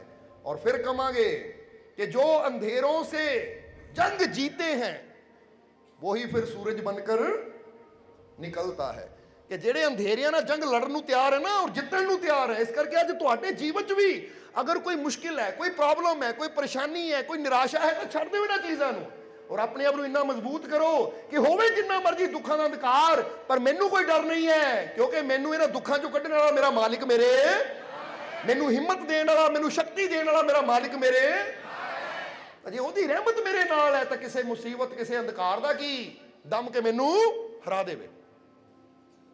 क्योंकि एक लाइन कहना चाहूंगा, नोट कर लियो तुम कि हम फूंक मार कर दिए को तो बुझा सकते हैं लेकिन अगरबत्ती को नहीं। अगरबत्ती पता ना घर च महक दिंदी है, हम फूंक मार कर दिए को तो बुझा सकते हैं अगरबत्ती को नहीं, क्योंकि जो महकता है उसे कोई बुझा नहीं सकता और जो जलता है वो तो एक दिन खुद ही बुझ जाता है। समझ लेना सारे ने, ये इशारा अगरबत्ती है दिए की तरफ नहीं है, इशारा साडी करनी की तरफ है। कई ऐसे होंगे है कि जिहड़े अच्छा कर्म करते हैं उन्हां दी अच्छाई दी महक चारों पासे फैलदी है, तो उन्हां नूं कोई बुझा, हुण गुरुआं रहबरां नूं किन्ने तत्तियां तवियां ते बिठाया गया या जीसस दे हत्थां 'च किल ठोके गए, किन्ना बुझाउण दी कोशिश कीती पर बुझा पाया कोई? क्योंकि अच्छाई दी महक, प्रेम दी महक और रब दी रहमतां दी महक ऐसी सी कि अज घर घर तक पहुंच रही है कि नहीं। बुल्ले शाह नूं कंजरी बनना पिया, ਜਾਂ ਤਵਰੇਜ਼ ਦੀ ਚਮੜੀ ਲਾਈ ਗਈ, ਸਰਮਦ ਦੀ ਗਰਦਨ ਕੱਟੀ ਗਈ, ਮਨਸੂਰ ਦੇ ਅੰਗ ਨੂੰ ਕੱਟਿਆ ਗਿਆ, ਬੁਝਾਉਣ ਦੀ ਕੋਸ਼ਿਸ਼ ਕੀਤੀ, ਪਰ ਉਹਨਾਂ ਦੇ ਅੰਦਰ ਯਕੀਨ ਇੰਨਾ ਸੀ, ਵਿਸ਼ਵਾਸ ਇੰਨਾ ਸੀ, ਅੱਛਾਈ ਇੰਨੀ ਸੀ, ਸੱਚਾਈ ਇੰਨੀ ਸੀ ਕਿ ਪੂਰੀ ਦੁਨੀਆ ਨੇ ਜ਼ੋਰ ਲਾ ਲਿਆ, ਪਰ ਉਹਨਾਂ ਨੂੰ ਬੁਝਾ ਨਹੀਂ ਪਾਏ, ਉਹਨਾਂ ਦੇ ਨਾਮ ਨੂੰ ਮਿਟਾ ਨਹੀਂ ਪਾਏ। ਕਹਿੰਦੇ ਮਾਰ ਦਿਓ ਤਾਂ ਕਿ ਇਹਨਾਂ ਨੂੰ ਕੋਈ ਯਾਦ ਕਰਨ ਵਾਲਾ ਨਾ ਹੋਵੇ, ਪਰ ਉਹਨਾਂ ਦੀ ਮੌਤ ਹੀ ਐਸੀ ਬਣ ਗਈ ਕਿ ਦੁਨੀਆ ਰਹਿੰਦੀ ਦੁਨੀਆ ਤੱਕ ਯਾਦ ਕਰੇਗੀ। ਲੋਕਾਂ ਨੇ ਤੇ ਮਿਟਾਉਣ ਦੀ ਕੋਸ਼ਿਸ਼ ਕੀਤੀ, ਕਿਉਂਕਿ ਜਦੋਂ ਅਸੀਂ ਕਿਸੇ ਨੂੰ ਮਾਰਦੇ ਮਿਟਾ ਦਿਓ ਇਹਦੇ ਨਾਮ ਨੂੰ, ਕੋਈ ਲੈਣ ਵਾਲਾ ਨਾ ਹੋਵੇ, ਪਰ ਇਹ ਨਹੀਂ ਪਤਾ ਜਿਹੜੇ ਰੱਬ ਦੇ ਆਸ਼ਿਕ ਹੁੰਦੇ ਉਹ ਮਰ ਕੇ ਵੀ ਦਿਲਾਂ 'ਚ ਜਿੰਦਾ ਰਹਿੰਦੇ ਆ। ਸਮਝਦੇ ਹੋ ਕਿ ਨਹੀਂ? ਇਸ ਲਈ ਤੁਸੀਂ ਅਗਰਬੱਤੀ ਵੀ ਬਣ ਸਕਦੇ ਹੋ ਤਾਂ ਦੀਏ ਵੀ ਬਣ ਸਕਦੇ ਹੋ, ਪਰ ਦੀਏ ਦਾ ਮਤਲਬ ਕੀ ਹੈ? ਦੀਆ ਹੁਣ ਜ਼ਰਾ ਸਮਝਣਾ, ਦੀਏ ਦਾ ਮਤਲਬ ਹੈ ਕਿ ਦੀਵਾ ਜਲਦਾ ਹੈ ਨਾ, ਇਸੇ ਤਰ੍ਹਾਂ ਕਈ ਅੰਦਰੋਂ ਅੰਦਰ ਜਲਦੇ ਹੀ ਰਹਿੰਦੇ ਆ। ਉਹਨੂੰ ਇੱਕਦਮ ਮਿਲ ਗਿਆ, ਉਹਦਾ ਕਿੱਦਾਂ ਹੋ ਗਿਆ, ਉਹ ਕਿੱਦਾਂ ਹੋ ਗਿਆ, ਉਹ ਦੂਜਿਆਂ ਦੀ ਸਫਲਤਾ ਦੇਖ ਕੇ, ਦੂਜੇ ਦੀ ਖੁਸ਼ੀ ਦੇਖ ਕੇ, ਦੂਜੇ ਦੀ ਕਾਮਯਾਬੀ ਦੇਖ ਕੇ ਅੰਦਰੋਂ ਐਵੇਂ ਸੜਦੇ ਰਹਿੰਦੇ ਆ, ਐਵੇਂ ਜਿਹਨੂੰ ਜੈਲਸ ਕਹਿ ਦਿੰਦੇ ਆ, ਜਲਨ ਕਹਿ ਦਿੰਦੇ ਆ, ਐਵੇਂ ਜਲਦੇ ਰਹਿੰਦੇ ਆ। ਕੋਈ ਚੰਗਾ ਕੱਪੜਾ ਪਾ ਲਵੇ, ਇਹ ਨਾ ਬੜਾ ਵਧੀਆ ਕੱਪੜਾ ਪਾ ਲਿਆ ਹੈ, ਮੇਰੇ ਕੋ ਹੈ ਨਹੀਂ, ਇਹਨਾਂ ਨਵੀਂ ਗੱਡੀ ਲੈ ਲਈ, ਮੇਰੇ ਕੋ ਹੈ ਨਹੀਂ, ਇਹਨਾਂ ਘਰ ਨੂੰ ਪੇਂਟ ਕਰਾ ਲਿਆ, ਮੇਰੇ ਹੋਇਆ ਹੀ ਨਹੀਂ, ਐਵੇਂ ਸੜਦਾ ਰਹਿੰਦਾ ਬੰਦਾ ਦੂਜੇ ਨੂੰ ਦੇਖ ਕੇ। ਇਸ ਲਈ ਕਹਿੰਦੇ ਆ ਕਿ ਜੋ ਅੱਛੇ ਕਰਮ ਕਰਦਾ ਹੈ ਉਹ ਤਾਂ ਮਹਿਕ ਦੀ ਤਰ੍ਹਾਂ ਚਾਰੋਂ ਪਾਸੇ ਫੈਲ ਜਾਂਦਾ ਹੈ, ਲੋਕਾਂ ਦੇ ਦਿਲਾਂ ਤੱਕ ਪਹੁੰਚ ਜਾਂਦਾ ਹੈ। ਤਾਂ ਜਿਹੜਾ ਅੰਦਰੋਂ ਅੰਦਰ ਦੂਜਿਆਂ ਨੂੰ ਕਾਮਯਾਬ ਹੁੰਦਾ ਦੇਖ ਕੇ ਸੜੀ ਜਾਂਦਾ ਹੈ, ਦੂਜਿਆਂ ਦੀ ਕਾਮਯਾਬੀ ਤੋਂ ਜਲਣ ਵਾਲਾ ਬੰਦਾ ਇੱਕ ਦਿਨ ਆਪ ਹੀ ਜਲ ਕੇ ਬੁੱਝ ਜਾਂਦਾ ਹੈ। ਉਹਨੂੰ ਬੁਝਾਉਣ ਦੀ ਲੋੜ ਹੀ ਨਹੀਂ, ਕਿਉਂਕਿ ਅੰਦਰਲੀ ਜਲਨ ਹੀ ਉਹਨੂੰ ਬੁਝਾ ਦਿੰਦੀ ਹੈ। ਇਸ ਕਰਕੇ ਜਲ ਕੇ ਆਪਣੀ ਜ਼ਿੰਦਗੀ ਨੂੰ ਖਰਾਬ ਨਾ ਕਰੀਏ। ਇਸ ਲਈ ਫਿਰ ਕਹਾਂਗੇ कि दिए को हम फूंक मारकर बुझा सकते हैं, अगरबत्ती को नहीं, क्योंकि जो महकता है वो कभी बुझ नहीं सकता, और जो जलता है वो एक दिन खुद ही बुझ जाता है। ਹੁਣ ਤੁਸੀਂ ਜਲੀ ਜਾਓ, ਬੈਠੇ ਬੈਠੇ ਜਲੀ ਜਾਓ, ਜਲੀ ਜਾਓ, ਜਲੀ ਜਾਓ। ਹੋਣਾ ਕੀ ਹੈ? ਜਿਹੜਾ 100 ਸਾਲ ਜੀਣਾ ਹੈ ਨਾ, ਤੁਸੀਂ 60 ਸਾਲ ਚ ਸੜ ਕੇ ਆਪਣੇ ਆਪ ਨੂੰ ਉਦਾਂ ਹੀ ਖਤਮ ਕਰ ਲਿਆ। ਖੂਨ ਸੜੀ ਜਾਂਦਾ ਅੰਦਰੋਂ, ਫਿਰ ਚਿਹਰੇ ਤੇ ਵੀ ਝੁਰੜੀਆਂ ਆ ਗਈਆਂ, ਰੰਗ ਵੀ ਕਾਲਾ ਜਿਹਾ ਹੋ ਗਿਆ। ਕਹਣਾ ਜੀ ਆ ਡਾਕਟਰ ਸਾਹਿਬ ਦੇਖਿਓ, ਕੋਈ ਕਰੀਮ ਦੇ ਦਿਓ ਰੰਗ ਚਿੱਟਾ ਕਰਨ ਦੀ। ਰੰਗ ਨੇ ਹੁਣ ਬਾਹਰੋਂ ਕਰੀਮਾਂ ਲਾਉਣ ਨਾਲ ਕੀ ਹੋਣਾ? ਅੰਦਰੋਂ ਹੀ ਜਲਣ ਨਾ ਗਈ। ਜੇ ਅੰਦਰ ਹੀ ਸੜੀ ਜਾਂਦੇ ਆ ਤਾਂ ਸੜ ਕੇ ਕਾਲੇ ਹੀ ਹੋਣਾ ਫਿਰ। ਔਰ ਜਿਹੜਾ ਅੰਦਰੋਂ ਖੁਸ਼ ਰਹਿੰਦਾ ਹੈ ਉਹਦੇ ਚਿਹਰੇ ਤੇ ਦੁੱਧ ਹੀ ਇੱਕ ਨੂਰ, ਹੱਸ ਕੇ ਦੇਖੋ, ਥੋੜਾ ਜਿਹਾ ਨੂਰ ਆ ਜਾਣਾ ਤੁਹਾਡੇ ਚਿਹਰੇ ਤੇ। ਸਮਝਦੇ ਹੋ ਕਿ ਨਹੀਂ? ਕਿਉਂਕਿ ਇਹ ਖੁਸ਼ੀ 100 ਬਿਮਾਰੀਆਂ ਦਾ ਦਾਰੂ ਹੈ, ਇੱਕ ਹੱਸਣਾ, ਇੱਕ ਮੁਸਕਰਾਹਟ। ਪਰ ਅੱਜ ਇਹ ਮੁਹਤ ਦੀ ਦਵਾਈ ਲੈਣ ਨੂੰ ਬੰਦਾ ਤਿਆਰ ਨਹੀਂ ਹੈ। ਡਾਕਟਰਾਂ ਦੇ ਕੋਲ ਲਾਈਨ ਲਾ ਕੇ ਪਰਚੀ ਖੜ ਕੇ ਨਾ ਉੱਥੇ 3 ਘੰਟੇ ਲੱਗ ਜਾਣ, ਉਹ ਕਰਨ ਨੂੰ ਤਿਆਰ ਹੈ, ਪਰ ਘਰ 5 ਮਿੰਟ ਬੰਦਾ ਖੁੱਲ ਕੇ ਹੱਸਣ ਨੂੰ ਤਿਆਰ ਨਹੀਂ ਹੈ। ਸਮਝਦੇ ਹੋ ਕਿ ਨਹੀਂ? ਇਸ ਲਈ ਸਮਝ ਲੈਣਾ ਸਾਰਿਆਂ ਨੇ ਕਿ ਤੁਸੀਂ ਅਗਰ ਅੱਛਾਈ ਕਰੋਗੇ, ਅੱਛੇ ਕਰਮ ਕਰੋਗੇ, ਫਿਰ ਕਹਾਂਗੇ ਅਗਰਬੱਤੀ ਦੀ ਤਰ੍ਹਾਂ ਆਪਣੀ ਮਹਿਕ ਦਾ ਮਤਲਬ ਅੱਛਾਈ, ਖੁਸ਼ੀ, ਆਪਣੀ ਸਮਾਈਲ, ਆਪਣੀ ਨੇਕ ਕਰਨੀ ਨਾਲ ਇਹ ਅੱਛਾਈ ਦੀ ਮਹਿਕ ਚਾਰੋਂ ਪਾਸੇ ਫੈਲਾਉਂਦੇ ਚਲੇ ਜਾਓ। ਤਾਂ ਦੇਖੋ ਹਰ ਪਾਸਿਓਂ ਪਿਆਰ ਮਿਲੇਗਾ, ਸਤਿਕਾਰ ਮਿਲੇਗਾ, ਇੱਜ਼ਤ ਮਿਲੇਗੀ। ਤਾਂ ਜੇ ਐਵੇਂ ਦੀਪਕ ਦੀ ਤਰ੍ਹਾਂ ਉਹ ਆਪ ਸੜੀ ਜਾਂਦਾ ਤਾਂ ਅੰਦਰੋਂ ਆਪਾਂ ਵੀ ਸੜਦੇ ਰਹੇ ਤਾਂ ਫਿਰ ਇੱਕ ਦਿਨ ਬੁੱਝ ਕੇ ਬਹਿ ਜਾਵਾਂਗੇ। ਇਸ ਲਈ ਫਿਰ ਕਹਾਂਗੇ ਇਹਨੂੰ ਸਮਝਣਾ ਸਾਰਿਆਂ ਨੇ। ਤਾਂ ਹੀ ਕਹਿੰਦੇ ਜੋ ਫਕੀਰੋਂ ਕੇ ਬਤਾਏ ਰਾਸਤੇ ਪਰ ਚਲਤਾ। ਹੁਣ ਦੇਖੋ ਜੀ ਆਹੀ ਰਸਤਾ ਅਪਣਾ ਲਈ ਕਿ ਮੈਂ ਅੱਛੇ ਕਰਮਾਂ ਦੀ ਮਹਿਕ ਚਾਰੋਂ ਪਾਸੇ ਬਖੇਰਨੀ ਹੈ। ਅਗਰ ਇੰਨਾ ਹੀ ਕਰਮ ਕਰ ਲੋਗੇ ਤਾਂ ਤੁਹਾਡੀ ਜ਼ਿੰਦਗੀ 'ਚ ਬਦਲਾਵ ਆਣਾ ਸ਼ੁਰੂ ਹੋ ਜਾਏਗਾ। ਜੋ अंधेरों से जंग लड़ता है वही सूरज बनकर, इसलिए लड़न ਨੂੰ ਤਿਆਰ ਹੋ ਕਿ ਨਹੀਂ? ਹੁਣ ਨਿਰਾਸ਼ ਹੋਣਾ ਬੰਦ। ਕੋਈ ਜੀਵਨ 'ਚ ਦੁੱਖ ਹੈ ਤਾਂ ਲੜੋ ਉਹਦੇ ਨਾਲ ਕਿ ਅਸੀਂ ਇਹਦਾ ਮੁਕਾਬਲਾ ਕਰਾਂਗੇ, ਇਹ ਦੁੱਖ ਦਾ ਸਾਹਮਣਾ ਕਰਾਂਗੇ, ਇਹਨੂੰ ਜਿੱਤਾਂਗੇ, ਇਹ ਤੋਂ ਹਾਰ ਮੰਨ ਕੇ ਬੈਠਾਂਗੇ ਨਹੀਂ। ਕੋਈ ਜੀਵਨ 'ਚ ਪ੍ਰੋਬਲਮ ਹੈ ਤਾਂ ਤਿਆਰ ਕਰੋ ਆਪਣੇ ਆਪ ਨੂੰ। ਜੇ ਮੰਜ਼ਿਲ ਪਾਣੀ ਹੈ ਤਾਂ ਤਿਆਰ ਕਰੋ ਕਿ ਮੰਜ਼ਿਲ ਮੇਰੀ ਹੈ, ਸੁਪਨੇ ਮੇਰੇ ਹੈ, ਪੂਰੇ ਵੀ ਮੈਂ ਕਰਨੇ ਹੈ, ਔਰ ਰਸਤੇ 'ਚ ਆਉਣ ਵਾਲੀ ਹਰ ਮੁਸ਼ਕਿਲ ਦਾ ਸਾਹਮਣਾ ਵੀ ਮੈਂ ਕਰਨਾ ਹੈ। ਕਿਉਂਕਿ ਜੇ ਮੰਜ਼ਿਲ ਮੇਰੀ ਹੈ ਤਾਂ ਹਿੰਮਤ ਵੀ ਮੈਨੂੰ ਹੀ ਕਰਨੀ ਪੈਣੀ ਹੈ, ਉਹਦੀ ਤਰਫ ਕਦਮ ਵੀ ਮੈਨੂੰ ਹੀ ਵਧਾਉਣਾ ਪੈਣਾ ਹੈ। ਤਾਂ ਜੇ ਅਸੀਂ ਰਸਤੇ ਦੀਆਂ ਮੁਸ਼ਕਿਲਾਂ ਦੇਖ ਕੇ ਡਰ ਗਏ ਤਾਂ ਫਿਰ ਅਸੀਂ ਫਿਰ ਤਾਂ ਭੁੱਲ ਜਾਓ, ਫਿਰ ਖਾਬ ਭੁੱਲ ਜਾਓ, ਫਿਰ ਸੁਪਨਾ ਭੁੱਲ ਜਾਓ, ਮੰਜ਼ਿਲ ਨੂੰ ਭੁੱਲ ਜਾਓ। ਫਿਰ ਤਾਂ ਹੁਣ ਜੇ ਬੰਦਾ ਕਹੇ ਉੱਥੇ ਤੱਕ ਮੈਂ ਨਹੀਂ ਜਾ ਸਕਦਾ ਤਾਂ ਫਿਰ ਭਾਈ ਤੂੰ ਲਾਗੇ ਛਾਗੇ ਦੇਖ। ਸਮਝਦੇ ਹੋ ਕਿ ਨਹੀਂ? ਜਿੱਥੇ ਤੱਕ ਤੂੰ ਜਾ ਸਕਦਾ ਹੈ ਫਿਰ ਛੱਡੋ ਗੱਲ। ਸਮਝਦੇ ਹੋ? ਹੁਣ ਇੱਕ ਬੱਚਾ ਕਹੇ ਕਿ ਮੈਂ ਫਲਾਨਾ ਅਫਸਰ ਨਹੀਂ ਬਣ ਸਕਦਾ, ਬੜਾ ਔਖਾ ਹੈ, ਤਾਂ ਭਾਈ ਫਿਰ ਆਟੋ ਰਿਕਸ਼ਾ ਲੈ ਲਾ, ਉਹ ਤਾਂ ਚਲਾ ਸਕਦਾ ਕਿ ਨਹੀਂ? ਜਾਂ ਹੋਰ ਕੁਝ ਕਰ ਲੈ ਫਿਰ, ਕਿਉਂਕਿ ਫਿਰ ਸੌਖਾ ਰਸਤਾ ਦੇਖ ਲੈ ਜੋ ਤੈਨੂੰ ਆਸਾਨ ਲੱਗਦਾ ਹੈ। ਹੁਣ ਦੱਸਣਾ ਕੀ ਚਾਹੁੰਦੇ ਆ? ਤੁਸੀਂ ਹਰ ਚੀਜ਼ ਪਾ ਸਕਦੇ ਹੋ, ਪਰ ਪਾ ਉਹੀ ਸਕਦਾ ਜਿਹੜਾ ਹਿੰਮਤ ਨਾਲ ਹਰ ਚੀਜ਼ ਦਾ ਸਾਹਮਣਾ ਕਰਨ ਨੂੰ ਤਿਆਰ ਹੈ, ਔਰ ਜਿਹਦੇ ਅੰਦਰ ਵਿਸ਼ਵਾਸ ਹੈ। ਵਿਸ਼ਵਾਸ ਕਾਹਦਾ? ਕਿ ਮੈਨੂੰ ਕਾਮਯਾਬੀ ਜ਼ਰੂਰ ਕਿਉਂਕਿ ਕਾਮਯਾਬੀ ਦਾ ਵਿਸ਼ਵਾਸ ਸਾਡੇ ਅੰਦਰ ਹੋਣਾ ਚਾਹੀਦਾ ਹੈ, ਕਾਮਯਾਬੀ ਦਾ ਯਕੀਨ ਸਾਡੇ ਅੰਦਰ ਹੋਣਾ ਚਾਹੀਦਾ ਹੈ। ਕਿਉਂਕਿ ਜਦੋਂ ਅਸੀਂ ਵਿਸ਼ਵਾਸ ਦੇ ਨਾਲ ਕੋਈ ਵੀ ਕਰਮ ਸ਼ੁਰੂ ਕਰਦੇ ਹਾਂ ਤਾਂ ਫਿਰ ਸਫਲਤਾ ਵੀ ਸਾਨੂੰ ਜ਼ਰੂਰ ਮਿਲਦੀ ਹੈ। ਵਿਸ਼ਵਾਸ ਵੀ ਸਾਨੂੰ ਹੋਣਾ ਚਾਹੀਦਾ ਹੈ ਕਿ ਮੈਨੂੰ ਤਾਕਤ ਦੇਣ ਵਾਲਾ ਉਹ ਮੇਰਾ ਮਾਲਿਕ ਮੇਰੇ ਨਾਲ ਹੈ। ਇਸ ਲਈ ਤੇ ਫਿਰ ਕਵਾਂਗੇ ਕਿ ਗੁਰੂ ਕੀਆ ਹੈ ਦੇਹ ਕਾ, ਸਿਰਫ ਦੇਹੀ ਨੂੰ ਗੁਰੂ ਨਾ ਬਣਾਓ, ਗੁਰੂ ਦੇ ਅੰਦਰਲਾ ਗਿਆਨ ਵੀ ਲਓ। ਸਮਝਦੇ ਹੋ ਕਿ ਨਹੀਂ? ਗੁਰੂ ਕੀਆ ਹੈ ਦੇਹ ਕਾ, ਗਿਆਨ ਤੋਂ ਚੀਨਾ ਨਹੀਂ, ਭਵ ਸਾਗਰ ਕੇ ਜਾਲ में ਫਿਰ ਗੋਤਾ ਖਾਹੀ। ਤਾਂ ਜਿਹੜੇ ਸਿਰਫ ਦੇਹੀ ਨੂੰ ਗੁਰੂ ਬਣਾ ਲੈਂਦੇ, ਅੰਦਰਲੇ ਗਿਆਨ ਤੇ ਅਮਲ ਨਹੀਂ ਕਰਦੇ, ਜੋ ਸਾਨੂੰ ਗੁਰੂ ਰਹਿਬਰ ਸਮਝਾਉਂਦੇ ਉੱਤੇ ਚੱਲਦੇ ਨਹੀਂ ਹੈ, ਤਾਂ ਉਹ ਫਿਰ ਭਵ ਸਾਗਰ ਦੇ ਵਿੱਚ ਬਾਰ-ਬਾਰ ਗੋਤੇ ਖਾਂਦੇ ਹੈ।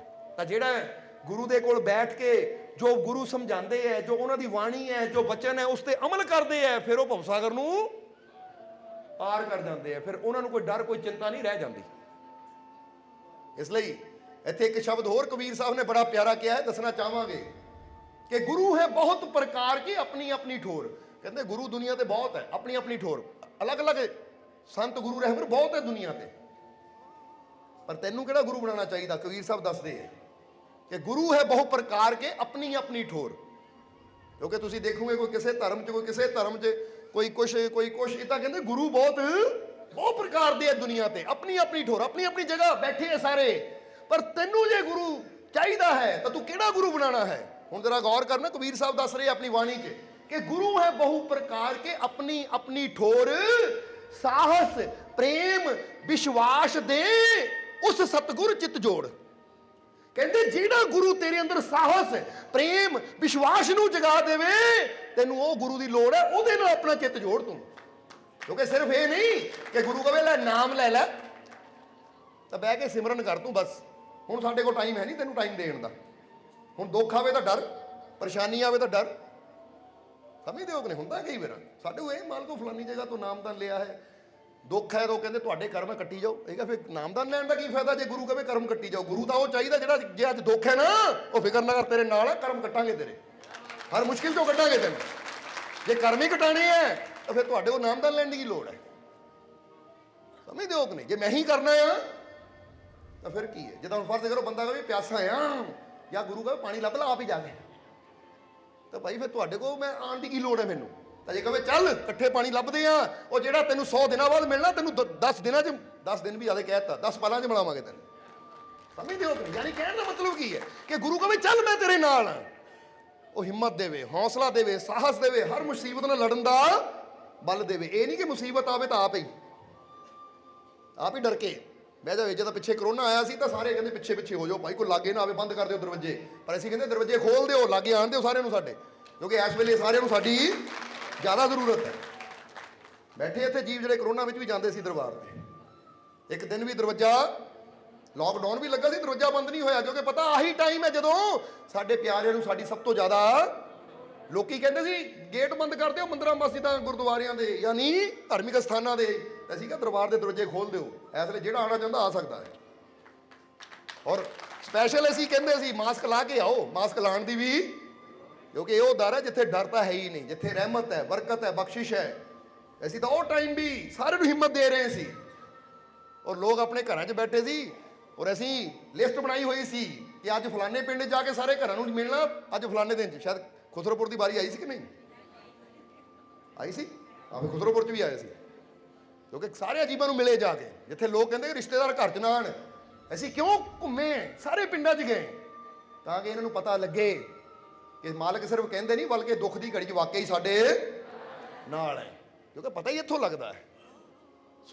ਸੁਖ ਮੇ ਆਨ ਬਹੁਤ ਮਿਲ ਬੈਠਤ ਰਹਿਤ ਚਹੂੰ ਦਿਸ ਘੇਰੇ, ਵਿਪਤ ਪੜੀ ਸਭ ਹੀ ਸੰਗ ਛਾਡਤ ਕੋਈ ਨਾ ਆਵਤ। ਪਰ ਤੁਸੀਂ ਕਹਿ ਸਕਦੇ ਹੋ ਕਿ ਸਾਡੇ ਮਾਲਕ ਦੁੱਖ ਵਿੱਚ ਸਾਡੇ ਨੇੜੇ ਸੀ, ਉਹਨਾਂ ਨੇ ਦਰਵਾਜ਼ਾ ਨਹੀਂ ਆਪਣਾ ਬੰਦ ਕੀਤਾ, ਕਿਉਂਕਿ ਹਿੰਮਤ ਚਾਹੀਦੀ ਹੈ। ਜਿਹੜਾ ਆਪ ਹੀ ਡਰ ਕੇ ਬੈਠਾ ਹੋਵੇ ਨਾ, ਦੂਜੇ ਦਾ ਡਰ ਕੀ ਦੂਰ ਕਰਨਾ ਹੈ। ਸਮਝਦੇ ਹੋ ਕਿ ਨਹੀਂ? ਨਹੀਂ ਤਾਂ ਐਸੇ ਵੀ ਕਰ ਸਕਦੇ, ਉਹ ਉੱਥੇ ਰੱਸੀ ਬੰਨ੍ਹਦੇ ਹੋ 400 ਮੀਟਰ ਦੂਰ, ਹਾਂ ਵੀ ਕਿੱਦਾਂ ਠੀਕ ਹੋ, ਅਸੀਂ ਗੁਰੂ ਤੁਹਾਡੇ ਨਾਲ ਹੈ, ਅਸੀਂ ਫਿਕਰ ਨਾ ਕਰੋ, ਪਰ ਰੱਸੀ ਤੋਂ ਅੱਗੇ ਨਹੀਂ ਆਣਾ, ਡਰ ਲੱਗਦਾ ਸਾਨੂੰ ਕਰੋਨਾ ਨਾ ਹੋ ਜਾਵੇ, ਪਰ ਮੈਂ ਅਸੀਂ ਤੁਹਾਡੇ ਨਾਲ ਹਾਂ, ਫਿਕਰ ਨਾ ਕਰੋ। ਆਹ ਕੰਮ ਹੁੰਦਾ ਹੈ। ਬਲਕਿ ਪੁੱਛੋ ਸੇਵਾਦਾਰਾਂ ਨੂੰ, ਕਰੋਨਾ ਕਾਲ ਦੇ ਵਿੱਚ ਅਸੀਂ ਆਮ ਜੀਵਾਂ ਨੂੰ ਦੂਰ ਕਰਕੇ ਬੇਨਤੀ ਸੁਣੋ, ਅਸੀਂ ਗੱਲ ਨੇੜੇ ਆਣ ਦਿਓ ਤਾਂ ਕਿ ਇਹਨਾਂ ਦੇ ਮਨ 'ਚ ਡਰ ਨਾ ਹੋਵੇ ਕਿ ਪਤਾ ਨਹੀਂ ਮਾਲਕ ਕਰੋਨਾ ਦੇ ਡਰ ਕੇ ਪਿੱਛੇ ਸਾਨੂੰ ਖੜੇ ਕਰ, ਅੱਗੇ ਆਣ ਦਿਓ ਇਹਨਾਂ ਨੂੰ। ਅਸੀਂ ਬੜੇ ਨਜ਼ਦੀਕ ਹੋ ਕੇ ਉਹਨਾਂ ਦੀ ਬੇਨਤੀ ਸੁਣੀ, ਸਮਝਦੇ ਹੋ ਕਿ ਨਹੀਂ? ਤਾਂ ਕਿ ਇਹਨਾਂ ਦੇ ਮਨ 'ਚੋਂ ਭੁਲੇਖਾ ਨਿਕਲ ਜਾਵੇ, ਕਿਉਂਕਿ ਅਸੀਂ ਡਰਨ ਵਾਲੇ ਨਹੀਂ, ਅਸੀਂ ਡਰਾਂ ਨੂੰ ਦੌੜਾਉਣ ਵਾਲੇ ਆ। ਕਰੋਨਾ ਨਾਲ ਸਾਨੂੰ ਕੀ ਹੋਣਾ ਹੈ, ਬਲਕਿ ਜਿਹਨਾਂ ਨੂੰ ਕਰੋਨਾ ਹੋਇਆ ਹੁੰਦਾ ਨਾ ਉਹ ਸਾਨੂੰ ਦੇਖ ਕੇ ਕਰੋਨਾ ਹੀ ਦੌੜ ਜਾਂਦਾ, ਭਾਈ ਮਾਲਕਾਂ ਦੇ ਕੋਲ ਆ ਕੇ ਦੌੜੀਏ ਇੱਥੋਂ, ਕਿਉਂਕਿ ਰਹਿਮਤ ਇੱਥੇ ਇੰਨੀ ਹੈ। ਅੱਛਾ ਦੱਸਿਓ, ਕਦੀ ਅੰਧੇਰਾ ਸੂਰਜ ਤੋਂ ਡਰੇਗਾ ਜਾਂ ਸੂਰਜ ਅੰਧੇਰੇ ਤੋਂ ਡਰੇਗਾ? ਕੌਣ ਡਰੇਗਾ? ਪੱਕੀ ਗੱਲ ਹੈ ਨਾ? ਤਾਂ ਹੁਣ ਮਤਲਬ ਜਿੱਥੇ ਸੂਰਜ ਹੈ ਉੱਥੇ ਅੰਧੇਰੇ ਨਾਲ ਡਰਨਾ ਹੀ ਹੈ, ਤਾਂ ਜਿੱਥੇ ਸੂਰਜ ਦਾ ਪ੍ਰਕਾਸ਼ ਹੈ ਨਹੀਂ ਉੱਥੇ ਫਿਰ ਮਤਲਬ ਜੇ ਤਸਵੀਰ ਹੀ ਸੂਰਜ ਦੀ ਲੱਗੀ ਹੋਈ ਹੈ ਪਰ ਪ੍ਰਕਾਸ਼ ਹੈ ਨਹੀਂ ਤਾਂ ਫਿਰ ਕੀ ਹੋਏਗਾ? ਫਿਰ ਤਾਂ ਤਸਵੀਰ ਨਾਲ ਡਰਨਾ ਹੈ, ਭਾਈ ਆ ਗਿਆ ਕਰੋਨਾ, ਕਿਉਂਕਿ ਪਤਾ ਤਸਵੀਰ ਹੀ ਹੈ, ਪ੍ਰਕਾਸ਼ ਤਾਂ ਹੈ ਨਹੀਂ। ਹੁਣ ਅਸੀਂ ਕਿਉਂ ਨਹੀਂ ਡਰੇ? ਪਤਾ ਕਰੋਨਾ ਅੰਧੇਰਾ ਸੀ ਤਾਂ ਸਾਡੇ ਅੰਦਰ ਮਾਲਕ ਦੀ ਰਹਿਮਤ ਦਾ ਪ੍ਰਕਾਸ਼, ਅਸੀਂ ਕਿਉਂ ਡਰੀਏ? ਡਰੇ ਉਹ ਜਿਹੜੇ ਸਿਰਫ ਤਸਵੀਰਾਂ ਲੈ ਕੇ ਬੈਠੇ, ਜਿਹਨਾਂ ਅੰਦਰ ਪ੍ਰਕਾਸ਼ ਹੈ ਹੀ ਨਹੀਂ, ਉਹ ਡਰਦੇ ਸੀ ਭਾਈ ਲਾਗੇ ਨਾ ਆ ਜਾਓ, ਸਾਨੂੰ ਨਾ ਹੋ ਜਾਵੇ ਕਿਤੇ। ਸੱਚੀ ਗੱਲ ਕਹਿ ਰਹੇ ਹਾਂ ਅਸੀਂ, ਕਹਿੰਦੇ ਸਬੂਤ ਹੈ ਸਿਰਫ ਹੁਣੇ ਹੀ ਨਹੀਂ, ਉਹ ਜਿਹੜਾ ਸੰਨ 2020 21 22 ਗਿਆ ਨਾ, ਪੁੱਛ ਕੇ ਦੇਖੋ ਕਿਹੜਾ ਜੀਵ ਉਸ ਵੇਲੇ ਆਇਆ ਸੀ ਦਰਬਾਰ ਤੇ।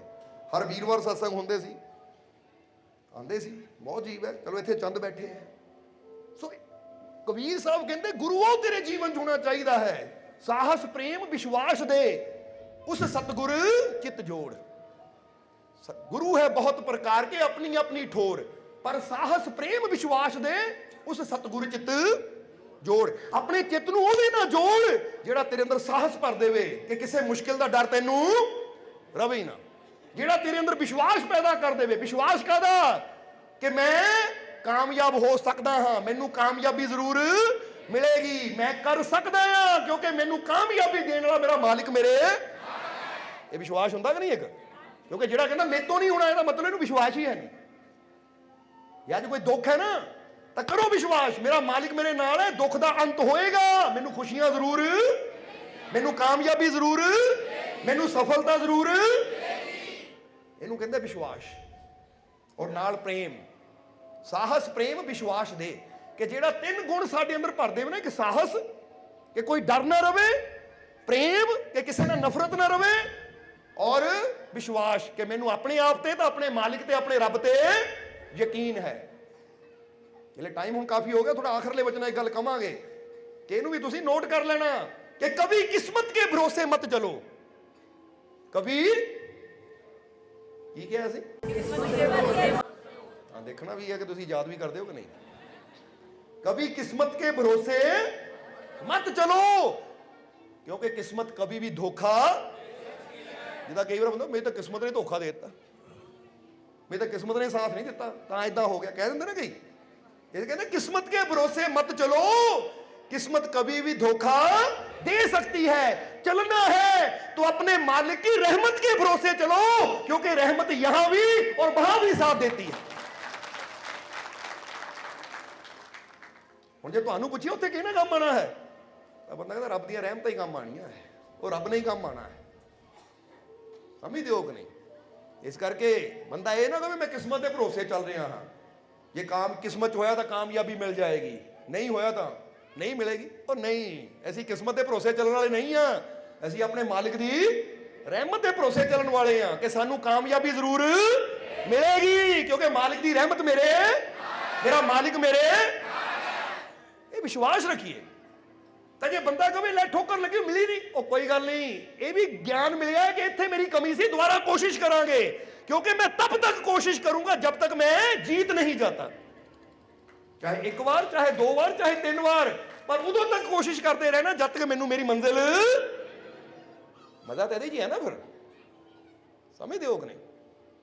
और एक इंसान ने कोई चीज़ सीखनी हो, चाह बनानी सीखनी हो, कि सिंपल जी गल कर लगे, पहली बार कोशिश की, चाह नहीं सही बनी, नहीं जी मेरे तो नहीं बननी, पर एक बंदा समझदार लै एक बार नहीं, दो बार नहीं, तीजी बार नहीं, चौथी बार नहीं, उदों तक बनाते कोशिश करते रहना जब तक मैं सीखना जावां। तो फिर दसो कि कितनी बार गलती होएगी?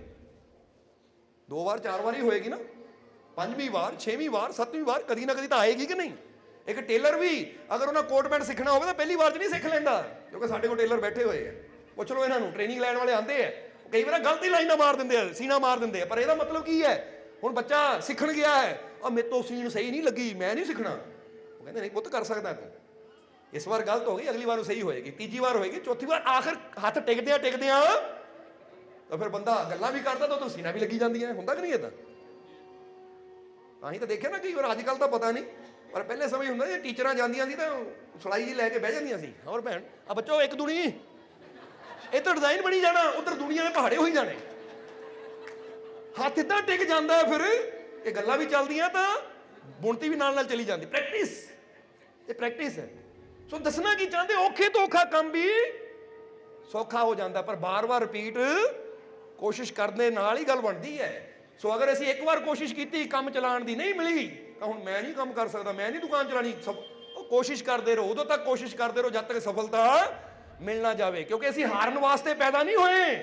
ਸਾਨੂੰ ਸਾਡੇ ਮਾਲਿਕ ਨੇ ਇਸ ਲਈ ਪੈਦਾ ਕੀਤਾ ਕਿ ਕੋਸ਼ਿਸ਼ ਕਰ ਕਰਕੇ ਸਿੱਖੀਏ ਔਰ ਦੁਨੀਆ ਨੂੰ ਜਿੱਤ ਕੇ ਦਿਖਾਈਏ ਕਿ ਅਸੀਂ ਬੱਚੇ ਕਿਹਦੇ ਹਾਂ, ਸਾਡੇ ਸਿਰ ਤੇ ਹੱਥ ਕਿਹਦਾ ਹੈ। ਫੇਰ ਹੀ ਮਾਂ-ਬਾਪ ਨੂੰ ਮਾਣ ਹੋਏਗਾ ਕਿ ਮੇਰੇ ਬੱਚੇ ਦੇ ਸਾਹਮਣੇ ਮੁਸ਼ਕਿਲਾਂ ਤਾਂ ਬਹੁਤ ਆਈਆਂ ਪਰ ਇਹਨਾਂ ਜਿੱਤ ਕੇ ਦਿਖਾਇਆ। ਚਾਹੇ ਆਪਣੀਆਂ ਬੁਰੀਆਂ ਆਦਤਾਂ ਨੂੰ ਛੱਡਣਾ ਹੋਵੇ, ਕੋਸ਼ਿਸ਼ ਕਰੋ ਅੱਜ ਤੋਂ ਆ ਮੇਰੇ ਅੰਦਰ ਬੁਰੀਆਂ ਆਦਤਾਂ ਹੈ, ਮੈਨੂੰ ਨਸ਼ਾ ਕਰਨ ਦੀ ਆਦਤ ਹੈ, ਆ ਬੁਰੀ ਆਦਤ ਹੈ, ਅੱਜ ਤੋਂ ਮੈਂ ਕੋਸ਼ਿਸ਼ ਕਰਨੀ ਹੈ, ਹਰ ਰੋਜ਼ ਕੋਸ਼ਿਸ਼ ਕਰਨੀ ਹੈ ਆਪਣੀ ਬੁਰੀ ਆਦਤ ਦੇ ਅੰਧੇਰੇ ਨਾਲ ਲੜਨ ਦੀ, ਕਿਉਂਕਿ ਅੰਧੇਰੇ ਨਾਲ ਲੜੂੰਗਾ ਤਾਂ ਫੇਰ ਹੀ ਸੂਰਜ ਬਣ ਕੇ ਚਮਕੂੰਗਾ ਮੈਂ। ਇਸ ਲਈ ਆਪਣੀਆਂ ਬੁਰੀਆਂ ਆਦਤਾਂ ਦੇ ਅੰਧਕਾਰ ਨੂੰ ਹਰਾਉਣਾ ਹੈ ਔਰ ਆਪਣੇ ਆਪ ਨੂੰ ਸੂਰਜ ਦੀ ਤਰ੍ਹਾਂ ਚਮਕਾਉਣਾ ਹੈ, ਕਾਮਯਾਬ ਹੋ ਕੇ ਦਿਖਾਣਾ ਹੈ, ਆਪਣੀ ਮੰਜ਼ਿਲ ਨੂੰ। ਤਿਆਰ ਹੋ ਕਿ ਨਹੀਂ? ਫਿਰ ਇਸ ਲਈ ਹਿੰਮਤ ਕਰੋ, ਹੌਸਲਾ ਕਰੋ ਔਰ ਕਿਸਮਤ ਦੀ ਗੱਲ ਛੱਡੋ, ਕਿਉਂਕਿ ਜਿਹੜੇ ਮਾਲਿਕ ਨਾਲ ਪਿਆਰ ਕਰਨ ਵਾਲੇ ਕਿਸਮਤ ਦੇ ਭਰੋਸੇ ਨਹੀਂ, ਹੱਥਾਂ ਦੀ ਲਕੀਰਾਂ ਦੀ ਫਿਕਰ ਨਹੀਂ ਕਰਦੇ ਮੇਰੇ ਹੱਥਾਂ ਦੀ।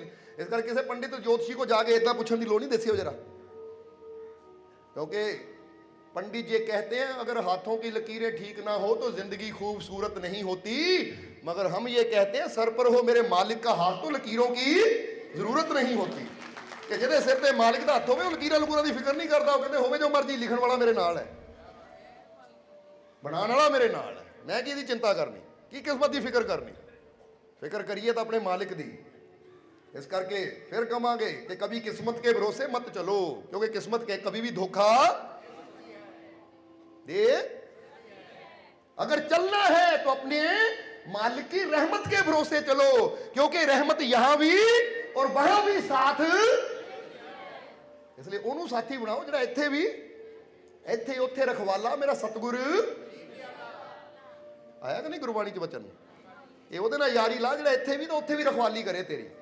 ਤੂੰ ਮੇਰਾ ਰਾਖਾ ਸਭਨੀ ਥਾਈ ਵਿੱਚ ਆ ਵੀ ਆ ਜਾਂਦਾ, ਉਹ ਵੀ ਆ ਜਾਂਦਾ, ਹਰ ਜਗ੍ਹਾ ਹੀ ਆ ਜਾਂਦਾ ਹੈ। ਇਸ ਕਰਕੇ ਆਪਣੇ ਮਾਲਿਕ ਦੀ ਰਹਿਮਤ ਦੇ ਭਰੋਸੇ ਚੱਲਣਾ, ਜਿਹੜਾ ਹਰ ਜਗ੍ਹਾ ਸਾਡੀ ਰੱਖਿਆ ਕਰਨ ਨੂੰ।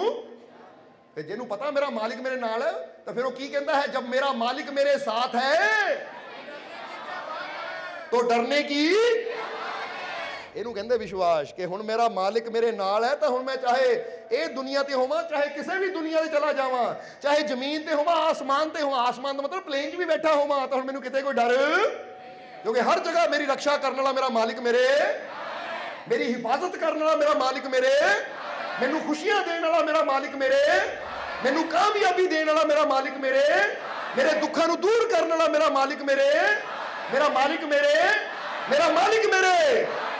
तो यकीन है कि नहीं ਤੁਹਾਨੂੰ?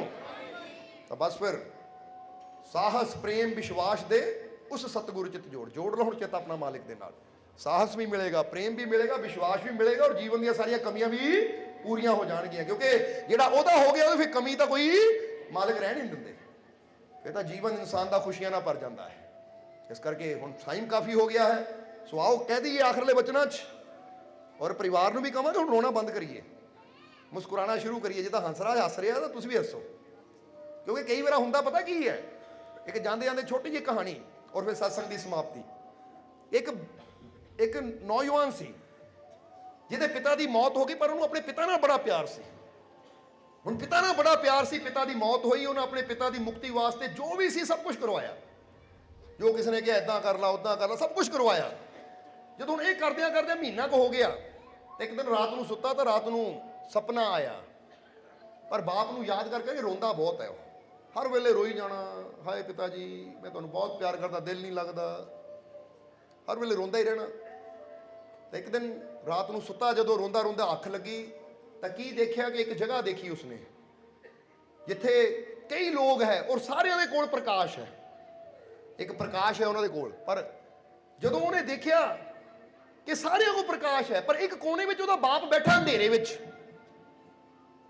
ਉਹਦਾ ਬਾਪ ਬੈਠਾ ਹੈ ਅੰਧੇਰੇ 'ਚ। ਤਾਂ ਉਸ ਵੇਲੇ ਉਹਨਾਂ ਕਿਹਾ ਬਾਪ ਨੂੰ ਦੇਖਿਆ, ਪਿਤਾ ਜੀ ਤੁਹਾਡਾ, ਤੁਸੀਂ ਅੰਧੇਰੇ 'ਚ ਕਿਉਂ ਬੈਠੇ ਹੋ? ਪਰ ਬਾਪ ਕੁਝ ਬੋਲਿਆ ਨਹੀਂ, ਜਦੋਂ ਉਹਦੀ ਜਾਗ ਆ ਗਈ। ਉਹ ਕਹਿੰਦਾ ਹੈ ਸਾਰਿਆਂ ਕੋਲ ਪ੍ਰਕਾਸ਼ ਹੈ, ਮੇਰਾ ਬਾਪ ਅੰਧੇਰੇ 'ਚ ਬੈਠਾ ਹੈ। ਪਰ ਉਹ ਅੰਧੇਰੇ 'ਚ ਕਿਉਂ ਬੈਠਾ? ਕੋਈ ਗੱਲ ਵੀ ਨਹੀਂ ਹੋਈ, ਜਾਗ ਆ ਗਈ ਮੈਨੂੰ। ਚਲੋ ਸੁਪਨਾ ਸੀ, ਕੋਈ ਗੱਲ ਨਹੀਂ। ਅਗਲੇ ਦਿਨ ਫੇਰ ਸੁੱਤਾ, ਫਿਰ ਸੇਮ ਸੁਪਨਾ, ਉਹੀ ਸੁਪਨਾ, ਸਾਰਿਆਂ ਕੋਲ ਪ੍ਰਕਾਸ਼ ਹੈ, ਬਾਪ ਅੰਧੇਰੇ 'ਚ ਬੈਠਾ। ਫਿਰ ਬੋਲਣ ਲੱਗਾ, ਪੁੱਛਣ ਲੱਗਾ, ਫਿਰ ਅੱਖ ਖੁੱਲ ਗਈ। 2 ਦਿਨ, ਤੀਜੇ ਦਿਨ, ਚੌਥੇ ਦਿਨ, 5 ਦਿਨ ਲਗਾਤਾਰ ਜਦੋਂ ਸੁਪਨਾ ਆਇਆ ਤਾਂ ਉਹਨੂੰ ਲੱਗਾ ਇਹ ਕੋਈ ਸੁਪਨਾ ਨਹੀਂ ਹੋ ਸਕਦਾ, ਕਿਉਂਕਿ ਇੱਕੋ ਹੀ ਚੀਜ਼ ਬਾਰ-ਬਾਰ ਆ ਰਹੀ ਹੈ, ਦਾ ਮਤਲਬ ਮੇਰਾ ਬਾਪ ਕੋਈ ਇਸ਼ਾਰਾ ਕਰਨਾ ਚਾਹੁੰਦਾ ਹੈ, ਪਰ ਮੈਂ ਗੱਲ ਕਿੱਦਾਂ ਕਰਾਂ? ਮੈਂ ਪੁੱਛਣ ਦੀ ਕੋਸ਼ਿਸ਼ ਕਰਦਾ ਆ, ਜਦੋਂ ਅੱਖ ਖੁੱਲ ਜਾਂਦੀ ਹੈ। ਕਿੱਦਾਂ ਮੈਨੂੰ ਪਤਾ ਲੱਗੇ ਕਿ ਮੇਰਾ ਬਾਪ ਕੀ ਕਹਿਣਾ ਚਾਹੁੰਦਾ ਹੈ? ਉਹ ਅੰਧੇਰੇ 'ਚ ਕਿਉਂ ਹੈ? ਕਹਿੰਦੇ ਬੜਾ ਪਰੇਸ਼ਾਨ ਹੋ ਗਿਆ ਨੌਜਵਾਨ, ਕਦੀ ਕਿਸੇ ਨੂੰ ਪੁੱਛੇ, ਕਦੀ ਕਿਸੇ ਨੂੰ, ਪਰ ਕੋਈ ਤਸੱਲੀ ਬਖਸ਼ ਉੱਤਰ ਨਾ ਮਿਲੇ। ਆਖਰ ਫਿਰ ਇੱਕ ਫਕੀਰਾਂ ਨਾਲ ਉਹਦੀ ਮੁਲਾਕਾਤ ਹੋਈ, ਕਿਉਂਕਿ ਹਰ ਮੁਸ਼ਕਿਲ ਦੀ ਕੁੰਜੀ ਯਾਰੋ ਹੱਥ ਮੁਰਸ਼ਦ ਦੇ ਆਈ। ਇਹ ਮੁਰਸ਼ਦ ਫਕੀਰ ਹੀ ਹੁੰਦੇ ਜਿਨ੍ਹਾਂ ਕੋਲ ਹਰ ਮੁਸ਼ਕਿਲ ਦੀ ਚਾਬੀ ਹੁੰਦੀ ਹੈ। ਉਹ ਨੌਜਵਾਨ ਨੇ ਜਦੋਂ ਫਕੀਰਾਂ ਨੂੰ ਦੱਸਿਆ ਤਾਂ ਫਕੀਰ ਕਹਿੰਦੇ ਬੇਟਾ ਤੂੰ ਇਹ ਬੇਨਤੀ ਕੀਤੀ ਤਾਂ ਸਿਰ ਅੱਗੇ ਕਰ। ਫਕੀਰਾਂ ਨੇ ਉਹਦੇ ਸਿਰ ਤੇ ਹੱਥ ਰੱਖ ਕੇ ਦੁਆ ਕੀਤੀ, ਮਾਲਿਕ ਦੀ ਕੋਈ ਰਹਿਮਤ ਕੀਤੀ। ਫਕੀਰ ਕਹਿੰਦੇ ਜਾ, ਐਸੀ ਨਹੀਂ, ਅੱਜ ਰਾਤ ਨੂੰ ਤੇਰਾ ਬਾਪ ਆਪ ਹੀ ਦੱਸੂ ਤੈਨੂੰ, ਕਿਉਂਕਿ ਹੋ ਸਕਦਾ ਐਸੀ ਦਸੀਏ ਤੈਨੂੰ ਯਕੀਨ ਨਾ ਆਵੇ, ਪਰ ਜਦੋਂ ਤੇਰਾ ਬਾਪ ਤੈਨੂੰ ਬੋਲ ਕੇ ਦੱਸੇਗਾ।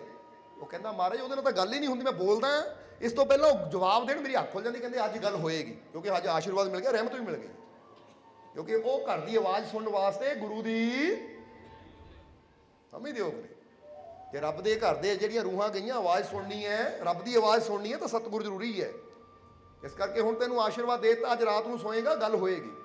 ਰਾਤ ਨੂੰ ਸੁੱਤਾ ਜਦੋਂ ਨੌਜਵਾਨ, ਸੁਪਨਾ ਉਹੀ ਆਇਆ, ਸਾਰਿਆਂ ਕੋਲ ਲਾਈਟ ਹੈ, ਪ੍ਰਕਾਸ਼ ਹੈ ਸਾਰੇ ਦੇ, ਪਰ ਬਾਪ ਅੰਧੇਰੇ 'ਚ ਬੈਠਾ। ਇਸ ਵਾਰ ਜਦੋਂ ਪੁੱਛਿਆ ਪਿਤਾ ਜੀ ਤੁਸੀਂ ਅੰਧੇਰੇ 'ਚ ਕਿਉਂ ਬੈਠੇ ਹੋ, ਤਾਂ ਉਸਨੇ ਹੁਣ ਬਾਪ ਉੱਠਿਆ, ਕਹਿੰਦਾ ਬੇਟਾ ਮੈਨੂੰ ਪੁੱਛਦਾ ਹੈ ਅੰਧੇਰੇ 'ਚ ਕਿਉਂ ਬੈਠਾ ਆ?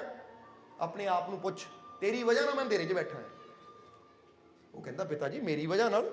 ਮੈਂ ਤਾਂ ਬੜੀ ਕੋਸ਼ਿਸ਼ ਕੀਤੀ, ਪੂਜਾ ਜਪ ਤਪ ਜੋ ਕਿਸੇ ਨੇ ਕਿਹਾ ਉਹ ਸਭ ਕੁਝ ਕੀਤਾ ਤੁਹਾਡੀ ਮੁਕਤੀ ਵਾਸਤੇ, ਤੁਹਾਡੇ ਭਲੇ ਵਾਸਤੇ, ਫਿਰ ਤੁਸੀਂ ਕਹਿ ਰਹੇ ਹੋ ਮੇਰੀ ਵਜ੍ਹਾ ਨਾਲ ਤੁਸੀਂ ਅੰਧੇਰੇ 'ਚ ਬੈਠੇ ਹੋ? ਕਾਰਨ ਕੀ ਹੈ? ਮੈਂ ਐਸਾ ਕੀ ਕੀਤਾ? ਤਾਂ ਕਹਿੰਦੇ ਬੇਟਾ ਪ੍ਰਕਾਸ਼ ਮੇਰੇ ਕੋਲ ਵੀ ਸੀ, ਪਰ ਤੂੰ ਰੋਂਦਾ ਹੀ ਇੰਨਾ, ਉਹ ਤੇਰੇ ਆਂਸੂ ਪ੍ਰਕਾਸ਼ ਨੂੰ ਬੁਝਾ ਦਿੰਦੇ ਆ। ਜਦੋਂ ਮੈਂ ਬਾਲਦਾ ਆ ਤੇਰੇ ਆਂਸੂ ਬੁਝਾ ਦਿੰਦੇ ਆ, ਤੂੰ ਰੋਣੋਂ ਨਹੀਂ ਹਟਦਾ ਤਾਂ ਮੇਰਾ ਪ੍ਰਕਾਸ਼ ਜਗਦਾ ਨਹੀਂ ਹੈ। ਤੇਰੀ ਵਜ੍ਹਾ ਨਾਲ ਮੈਂ ਨਾ ਅੰਧੇਰੇ 'ਚ ਬੈਠਾ ਆ। ਇਹ ਰੋਣਾ ਬੰਦ ਕਰ, ਹੱਸਣਾ ਸ਼ੁਰੂ ਕਰ, ਜਿੰਨਾ ਤੂੰ ਖੁਸ਼ ਰਹੇਗਾ, ਕਿਉਂਕਿ ਰੋਣਾ ਤੇਰਾ ਮੈਨੂੰ ਦੁੱਖ ਦਿੰਦਾ ਹੈ, ਪਰ ਤੂੰ ਕੁਝ ਅੱਛਾ ਕਰਮ ਕਰ, ਨੇਕੀ ਕਰ, ਭਲਾਈ ਕਰ, ਔਰ ਉਹਦੀ ਨੇਕੀ ਦਾ ਫਲ ਆਪਣੇ ਬਾਪ ਨੂੰ ਭੇਜ।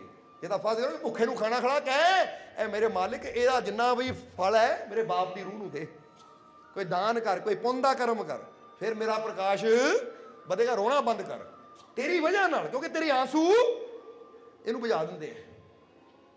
ਜਦੋਂ ਸਮਝ ਆਈ ਉਹਨਾਂ ਕਿਹਾ ਠੀਕ ਹੈ ਪਿਤਾ ਜੀ ਅੱਜ ਤੋਂ ਰੋਂਦਾ ਨਹੀਂ, ਮੈਂ ਅੱਛਾ ਕਰਨ ਦੀ ਕੋਸ਼ਿਸ਼ ਕਰੂੰਗਾ, ਖੁਸ਼ ਰਹਿਣ ਦੀ ਕੋਸ਼ਿਸ਼ ਕਰੂੰਗਾ। ਅੱਖ ਖੁੱਲੀ ਤਾਂ ਬੇਟੇ ਨੇ ਸਭ ਤੋਂ ਪਹਿਲਾਂ ਆਪਣੇ ਆਂਸੂ ਸਾਫ਼ ਕੀਤੇ, ਅੱਜ ਤੋਂ ਰੋਣਾ ਬੰਦ, ਨੇਕੀ ਕਰਨੀ ਸ਼ੁਰੂ। ਉਸ ਦਿਨ ਤੋਂ ਨਾ ਸਿਮਰਨ ਵੀ ਕਰਨਾ, ਦਾਨ ਪੁੰਨ ਵੀ ਕਰਨਾ, ਤਾਂ ਨਾਲ ਕਹਿਣਾ ਹੈ ਮੇਰੇ ਮਾਲਿਕ ਇਹ ਪ੍ਰਮਾਤਮਾ ਇਹ ਨੇਕੀ ਦਾ ਫਲ ਮੇਰੇ ਬਾਪ ਨੂੰ ਦੇ, ਇਹ ਅੱਛਾਈ ਉੱਥੇ ਤੱਕ ਪਹੁੰਚਣੀ ਹੈ। ਸਮਝਦੇ ਹੋ ਕਿ ਨਹੀਂ? ਕੁਛ ਦਿਨ ਗੁਜ਼ਰੇ, ਬੇਟਾ ਸੁੱਤਾ, ਫਿਰ ਜਦੋਂ ਰਾਤ ਨੂੰ ਸੁਪਨਾ ਆਇਆ ਤਾਂ ਕੀ ਦੇਖਿਆ? ਇਸ ਵਾਰ ਉਹਦੇ ਬਾਪ ਕੋਲ ਬਹੁਤ ਬੜਾ ਪ੍ਰਕਾਸ਼ ਹੈ, ਬਾਕੀਆਂ ਕੋਲ ਛੋਟਾ ਛੋਟਾ ਹੈ, ਉਹਦੇ ਕੋਲ ਬਹੁਤ ਬੜਾ ਹੈ। ਉਹ ਕਹਿੰਦੇ ਪਿਤਾ ਜੀ ਇੰਨਾ ਪ੍ਰਕਾਸ਼? ਕਹਿੰਦੇ ਬੇਟਾ ਤੇਰੀਆਂ ਨੇਕੀਆਂ ਦੀ ਬਦੌਲਤ ਹੈ, ਤੂੰ ਰੋਣਾ ਬੰਦ ਕਰਤਾ, ਹੱਸਣਾ ਸ਼ੁਰੂ ਕਰਤਾ, ਨੇਕ ਕਰਮ ਕਰਨੇ ਸ਼ੁਰੂ ਕਰ ਦਿੱਤੇ, ਤਾਂ ਰੱਬ ਨੇ ਮੇਰਾ ਰੁਤਬਾ ਵੀ ਉੱਚਾ ਕਰਨਾ ਸ਼ੁਰੂ ਕਰ ਦਿੱਤਾ ਕਿ ਤੇਰੀ ਔਲਾਦ ਇੰਨੀ ਨੇਕ ਹੈ। ਸੋ ਇੱਥੇ ਰੋਣ ਨਾਲ ਉਹਨਾਂ ਨੂੰ ਕੋਈ ਫਾਇਦਾ ਨਹੀਂ ਹੋਣਾ ਜੋ ਰੂਹਾਂ ਚਲੀਆਂ ਗਈਆਂ ਹੈ।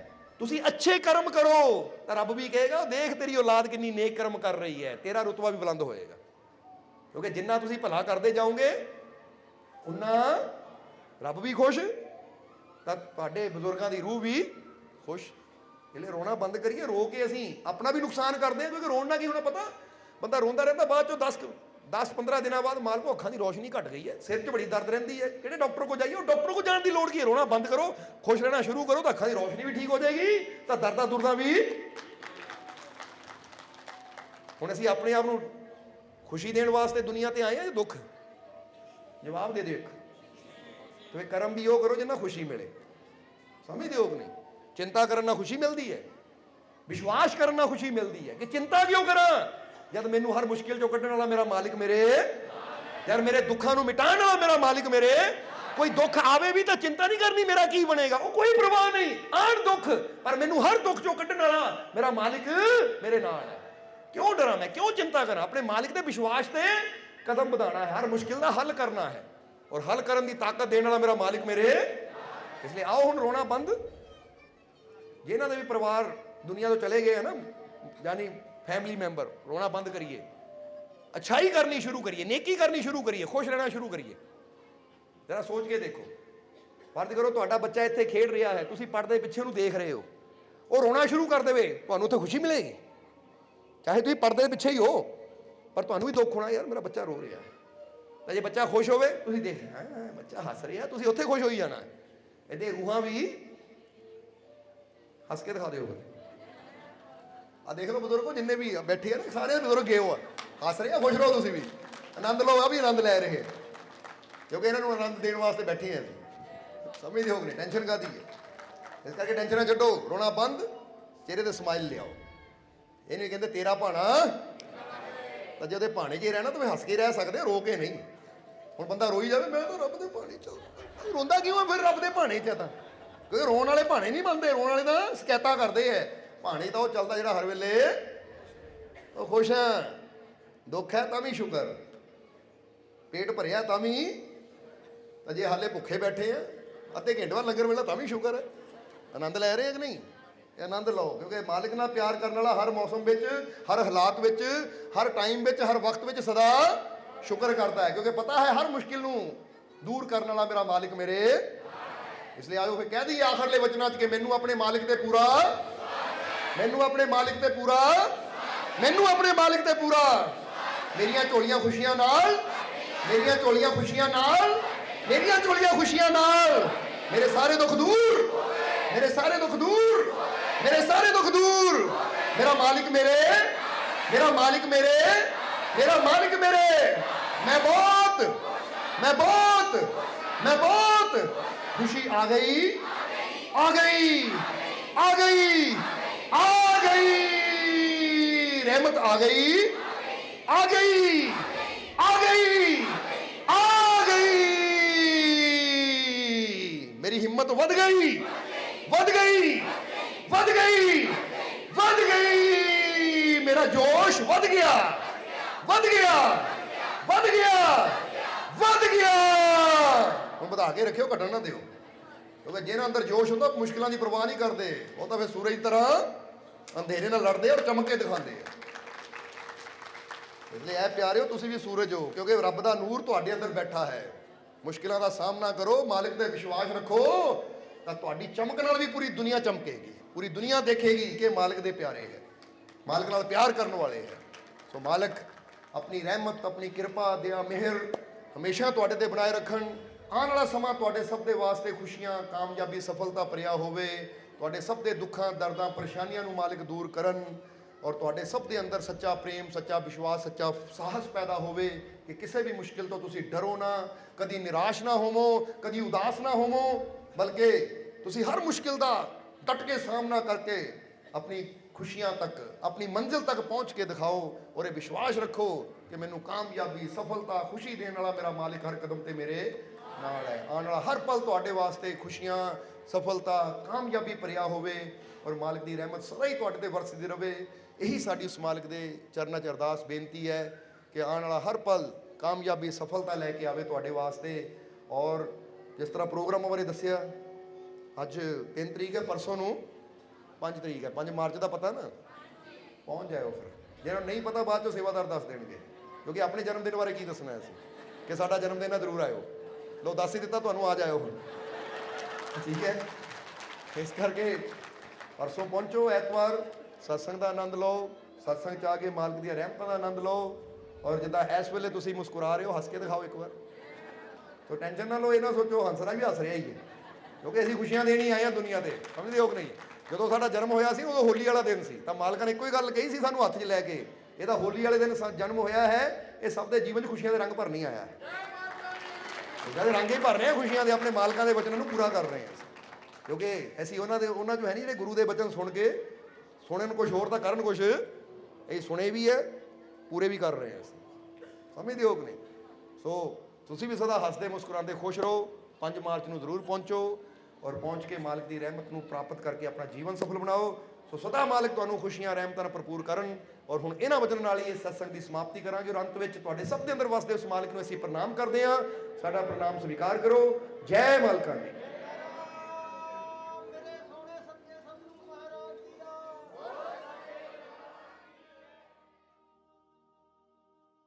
वीडियो अच्छी लगी हो तो कृपया इसे शेयर जरूर करें। आपके शेयर करने से अगर किसी की जिंदगी में अच्छा बदलाव आता है, पॉजिटिव चेंज आती है, तो ये भी आपकी तरफ से किया गया एक नेक कर्म होगा, एक सेवा होगी। तो वीडियो को शेयर जरूर करें और वीडियो देखने के लिए सर्व संजय दरबार कांटियां शरीफ यूट्यूब चैनल को सब्सक्राइब करें और फेसबुक पेज को फॉलो करना ना भूलें। जय माता दी।